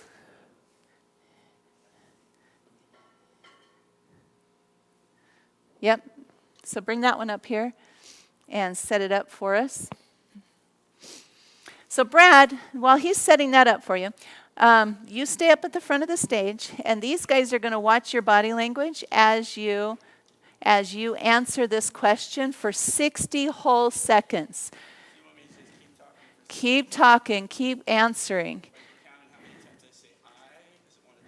No, they're just watching your body language. And you don't have to worry about the microphone. I just want them to be able to hear you online. There we go. It doesn't have to be all the way up to your mouth. It's just so that they get to hear you. Uh-huh. We'll scroll the words or across the back wall back there. So what I want you to watch is I want you to watch where his eyes go and watch for all the wiggles that happen as he answers this question, okay? Because that's going to tell us a lot about what's going on in his head as he answers this question. Are you ready? Everybody watching? Got your eyes peeled? Brad, you ready? Yes. Okay, so Brad, the question you're going to answer for 60 whole seconds is, why are you so amazing? Ready? Go. I am an amazing person because I have a good understanding of who I am, where I came from, where I'm going. I'm very self-motivated. I like to set goals. I like to say, here's where I'm at, here's where I want to be. I like to think analytically. I like to think of the steps to get there. I like the challenges. All of the challenges that I encounter, I do believe actually make me stronger. I appreciate dealing with other people. I like to learn from other people. I'm a curious person. I don't think there's a question that a person can ask that isn't worthy of a follow-up question. Always interested in wanting to know what makes a person tick, what motivates them.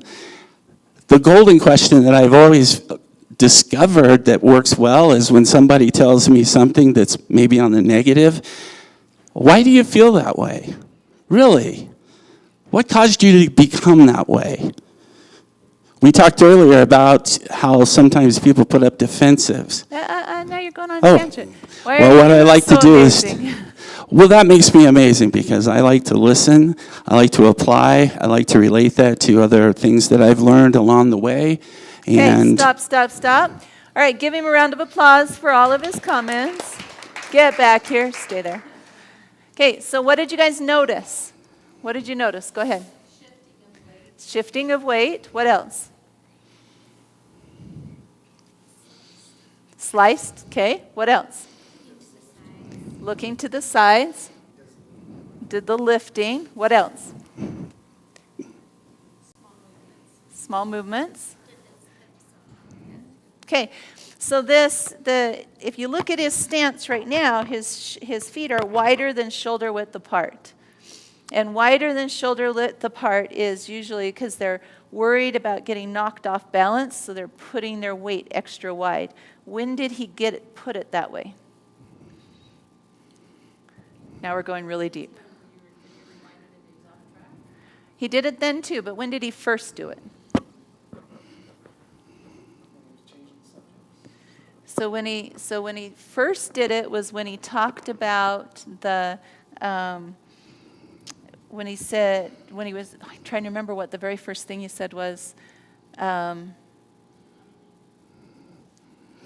it's just a matter when I go to validate. It was When you throw something he out there. said, that's what makes me amazing. And then he did it. That was the words. That's what makes me amazing. And then his feet went wide. And then the second place he did it was when he was talking about lifting others, but then his knee started going. Did you notice that one? We're going too deep here now. So what question would you ask him based on the body language that you watched?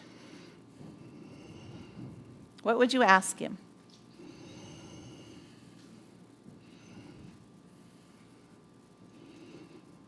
So what does it mean? So he wasn't quite looking to the side. He would move his face to look to the side. So he was trying to include everybody. When somebody keeps their face still and moves their eyes, then they're listening to things that other people have told them. So his was more prepared answers. He didn't ever go to a place that he was looking for answers until he went on tangent and started talking about how he asks questions of people. That was when he had run out. So instead of looking for more answers, he went into what he does. So that's when, after he'd done that for 20 seconds, that's when I said, now wait a second, that's not talking about what makes you amazing. So he'd run out of answers right there. So my question for you, Brad, would be, who is it in your past who didn't value people? Was there a teacher or a parent or a relative or somebody who didn't value people? That because the body language showed that there's a reason it's extra important to you to value people because of something in your past. Oh, well, I probably wasn't validated myself by family, lots of people. So it was a lot of people, not a specific one? Mostly, from that 0 to 11, it was my family. Okay. I was never supposed to go to college. I'm not smart enough, but I did. So, Good and job. graduated and went to law school and a few other things. And they're still amazed because you were never that smart when you were young.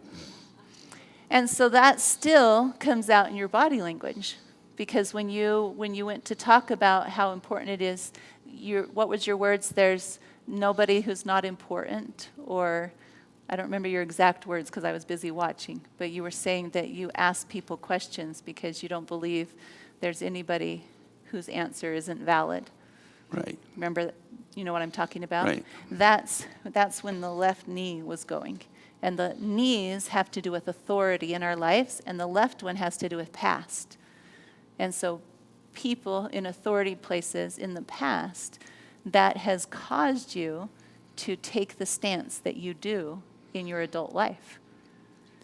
And so that's an important thing based on what we've been talking about today, because we can either let that shape us and tell us that we can't, or we can use that as something to stand on to be able to help other people.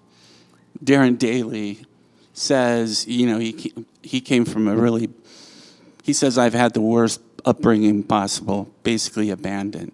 And how he said, use that bad experience as the fuel to fuel you forward, to give you the momentum.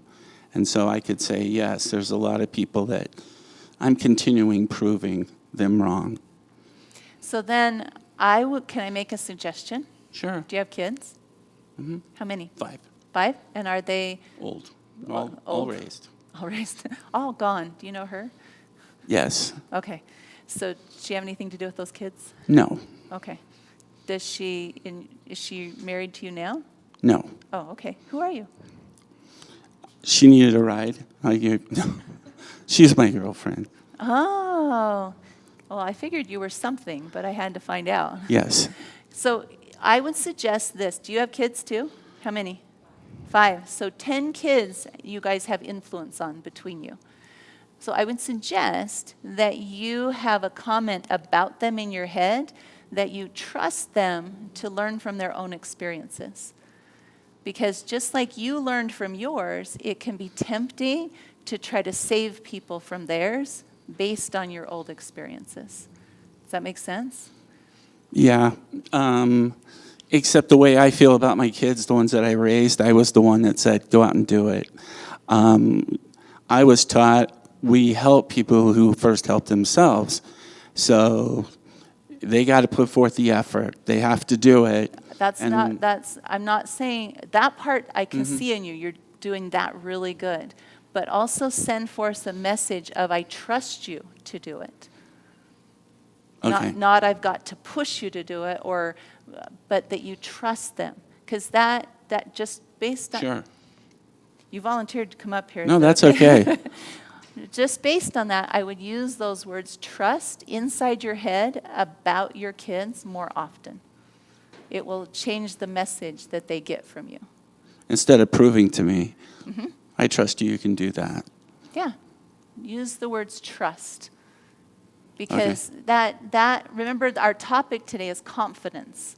And one of the things that instills confidence in the people around us is when they feel trusted in their ability, that they feel believed in. And believed in is trusting. So add that. I mean, it's really great what you've done, building on your past and proving people wrong. But when we stay in that proving, it has a sharp edge to it. And we can soften that edge by adding trust into our vocabulary in our head. Great. Cool? Yep.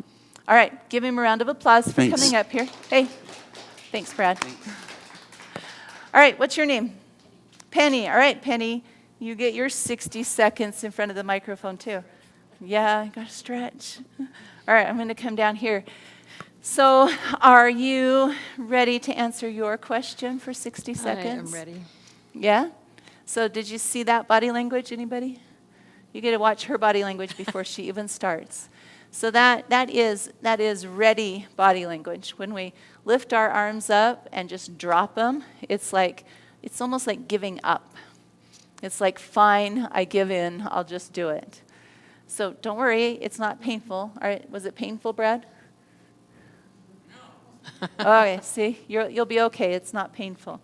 So I have one question for you first, though, is do you want to answer the same question or a different one? I don't know that it matters. Okay, then I'm going to give you a different one. Are you ready?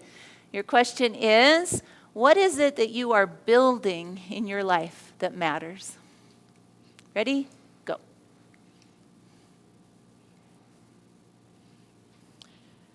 What I'm building in my life that matters is me. I've had some struggles, and realize that the struggles are self-created and that I need to figure out why I'm causing myself to struggle, why I sabotage myself, and that as I learn to build myself and figured out that I will be influencing people around me, my family, and I know I've heard Kirk talk about What you influence them to do? to be more successful in their lives. What does successful mean? Oh boy. Successful to me means to accomplish the goals and things that you desire to achieve in your life. For me, I was single for 25 years and really struggled financially. So part of a definition for success for me is to accomplish some financial goals. And it's not necessarily the financial goals that's the end-all, be-all, but for the discovery in between. Okay, And stop. Okay. Give her a round of applause. Okay, what'd you notice? Wouldn't this be fun to do this all day, you guys? it would be. All right, go ahead. I don't remember exactly where, but at one point she kind of our hands together and a lot of paper. So you noticed this. Good. What'd you notice? Shifting her weight. What else? I saw another hand. The checking in on the fingers. She clenched her fists. Yep. Oh, I did. Yep. Eye movement. Where did her eyes go? Did you notice? They went up and to her left until I asked her what success is. And then they moved up and to the right. Left is past, right is future. So she kept looking up and to the left as she tried to figure out what she's building in her, which is similar to what Brad was doing, is he's trying to prove himself against the past. She was showing that she's trying to build herself against the past, prove herself based on what's back there. And it's neither good nor bad. Looked to the future. What was the emotion that was going through you when you were answering that? Lots of emotions welling up. Because you kept swallowing them down. Yeah. It was like, oh, I'm not letting them out That's what right here in front of that's what people. I do. That's one of my challenges. I think some disappointment about things in my life. Disappointment in things about my life currently. And just a desire to do better, to figure it out. So, can I give you a little bit of advice since Sure. since you volunteered to come up here? Yes, you may. Okay, thanks. So your wording was, you said, let's see if I can bring it back just the way you said it. You said, well, I'm going to go general. You said when I tried to get you to answer this question in specifics, it was all generalities. What is success? Well, it's just being better. I would suggest you pick some specifics. You pick some specifics about what you want. Because it's true that in our lives, the past is not going to be different.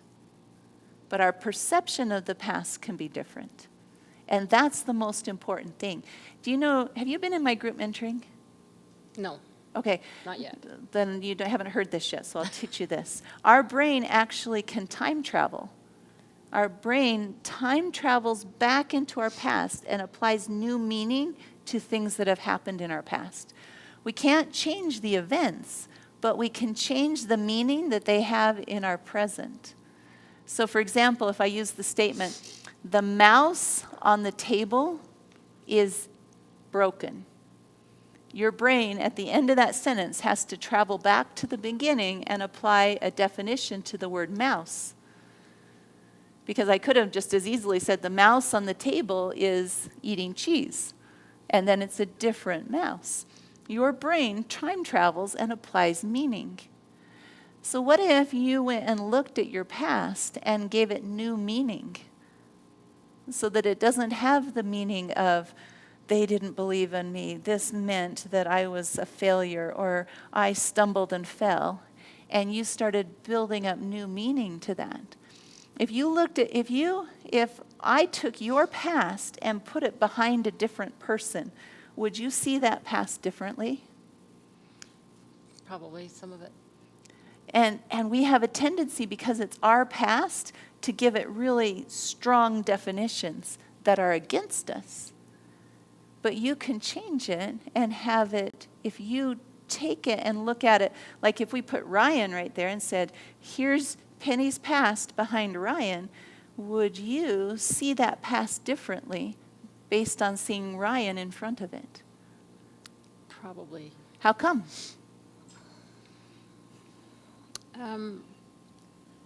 I probably would judge her less and less harsh than I would myself. Yeah, because you see her differently, you see your past differently if it was hers. Yeah. So it's time to see you differently. Do you have a Who I Want to Be poster? I do not. I would highly recommend one. Do you know what they are? I believe so. Maybe not. I don't know. So a Who I Want to Be poster is you basically, and there's no artistic talent required, That's good. you basically make a stick figure of yourself, however you want to draw that. Okay? And then inside this stick figure, you fill it with the words of who you want to be in your life, who you want to be known as, what you want to be.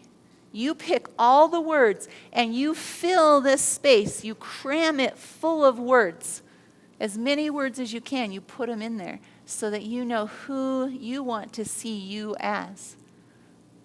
So that you can take that past and put it behind this person and begin to see it differently. Because without that past, you actually couldn't become this person. Yeah, I believe that. So it's time to choose it. Because everything in your answer was very vague and almost like I was talking about with the millennials, waiting for somebody else to give you permission that you can have it. You have my permission to choose who you are, to choose that person. So go home and choose her. Okay. You do that. You deserve that. Sorry. I do. You do. And if that's what you've been waiting for is permission, I'm so glad you came so I can give you permission. Me too. Thank you. So go home and pick, okay? Okay. Will you do that? I will. All right. Give Penny a big round of applause. Thanks, Penny. Thank you. All right. So today we were talking about lots of body language. We went on 27 tangents because of who you guys are here. But I want you to take away one thing at least from what you learned today and put it into practice. Maybe you put into practice that to show yourself a bigger feeling of confidence. Yes, I should have shared. I'm sorry. If you go watch my TED Talk on minute, I think it's 12, I talk about what I taught my teenage son to do to improve his confidence. So go watch that and you can see what I taught him. But confidence comes in 5 main parts of your body language. Put your weight on both legs, point your feet in the same direction. Have your hands down to your side, your shoulders back, and your chin up just above level. And then I would add 2 other pieces. Smile more often and make more eye contact. Those are the things that breed confidence inside of ourselves. Then also take this home with you, this idea that you can interrupt the thoughts, the emotions, and the actions. Any of those are interruption spots to be able to gain and begin building new evidence in your life. Because when you do that, it changes how you feel on the inside, which changes the messages that are sent out around you, which changes the evidence you get, and the cycle continues. The cycles are happening in your life constantly. The question is, are they going to cycle upwards or cycle downwards? You choose that. You are the pivot point for whether it goes up or whether it goes down. It's not somebody else, it's you. You are the one choosing that. So when I left the Master Your Influence class and I was driving home, I was like, I want to change something in my body language, but I didn't know what to do. So I'm walking in the house and my kids all were in the living room. And I was like, oh, here's my chance. I don't know what to do though. So I thought, well, anything's better than not doing nothing. Better than nothing. So I walked into the doorway and I said, hi everyone, I'm home. And my kids looked at me like, Mom has lost a screw today. And I'm like, no, I'm going to own it.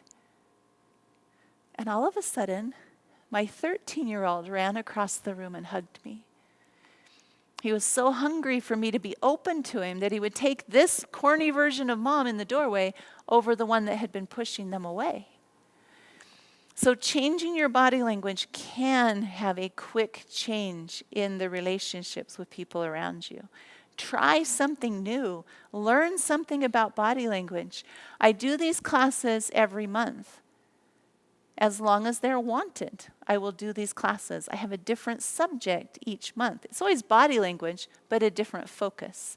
So I'll be back here again in October. I'm thinking in October of having a contest for the people who invite the most people get to win a prize. That could be fun, do you think? I think I might do that. I'm thinking about that. It could be something like coming to my group mentoring. My next group mentoring starts the end of September, and it will go up until just before Christmas. Imagine having somebody help you with your thought and emotion.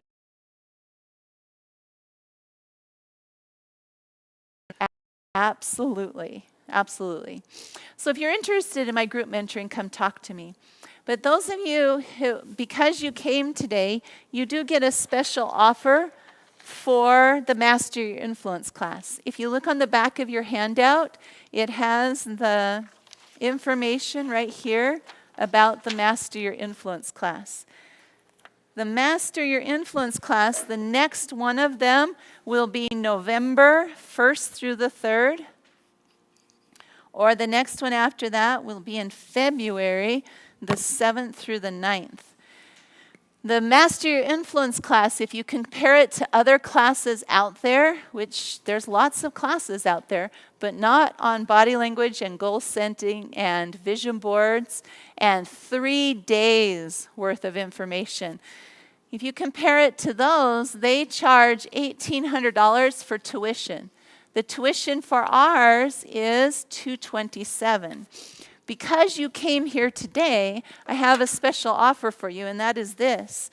If you look on your audio library right here, if you open this, hey Cutler, I have a few people looking for parkas. Could you turn off the AC back there? That would be awesome. So if you look on these right here, this one right here, the very first one called Building a Mind of Steel, this talks about how to reduce the number of negative comments in your head and increase the positive comments. So circle that one for me right there. Circle that one.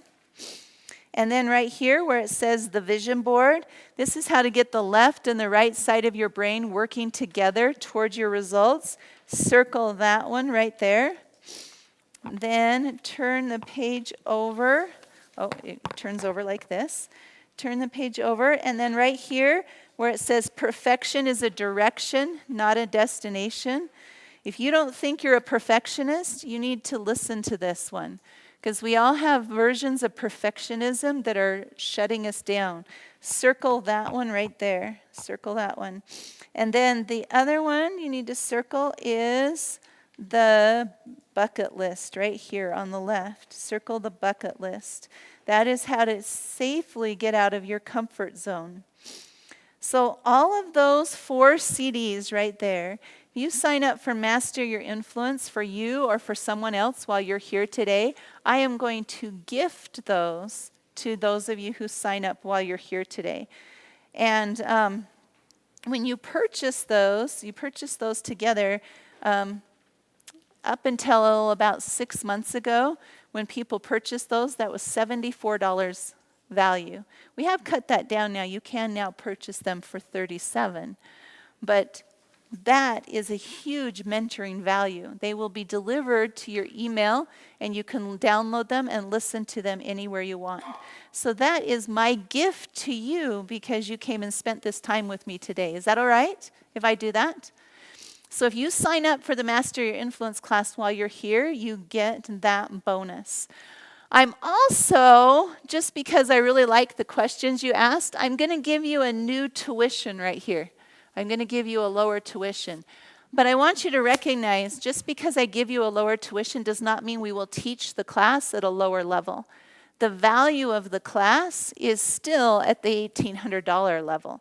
My daughter just flew to San Diego, paid $1,800 to attend a class down there. And when she came home, she goes, "Mom, the class was great, but I didn't learn as much as I do when I've come to the 3 Key Elements classes." And I'm like, I know. People tell us all the time that we're crazy for lowering our tuition. But the reason is we know that the value comes from you gaining the information and then sharing it with the people in your lives.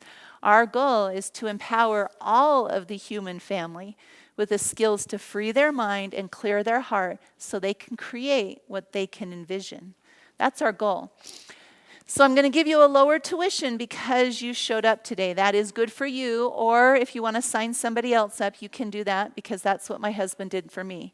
And trust me, he did not get a discount when he signed me up. In fact, when he signed me up, it was $335.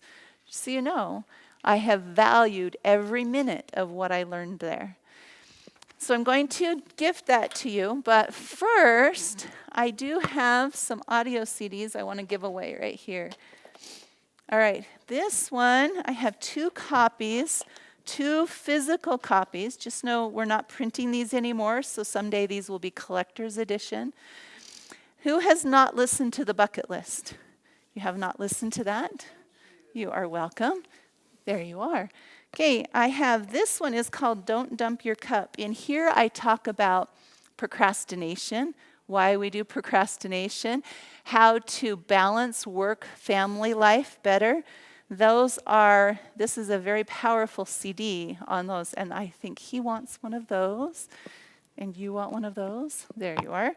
And then I have 2 copies of the Vision Board Success, how to marry the left and the right side of your brain working towards your goals. Who's not listened to this one? There you are. There you are. All right. So you guys got those physical copies, which means you have to take them out of the plastic wrap and put them into a device and push play. If you remember how that works, you know, it's really a long time technology. My car doesn't even have a CD player anymore. So I'm glad that you guys got those. All right, so here's your special tuition, and you get all 4 of those audio CDs that I told you. And here is your special tuition. What is it? $79. Are there any questions about the class? It's held right over here at the Salt Palace. I know some of you have come to it before. You come a little early the first day so you can get your name tag. That way, if you get called up on stage and you can't remember your name, you can cheat and look at it. Okay? It's powerful. There is usually about 1,000 people that come to the class, and all I ask is that when you come say hi to me. I love it when I get to see people and watch their successes. So if you're interested in my group mentoring, come talk to me afterwards. If not, I hope that you will come to another one of these classes and that I'll see you at one of ours. Give yourselves a big round of applause for being here. Thank you so much. The body language show? Yes, it is. They know the date out there. October 9th. Thank you. I come to wherever their calendar tells me. So Yeah, and if you have a group of people you want me to come teach body language to, then talk to me or talk to Ammon at the front desk, and we'll get you taken care of. Okay? All right, awesome. Music, maestro.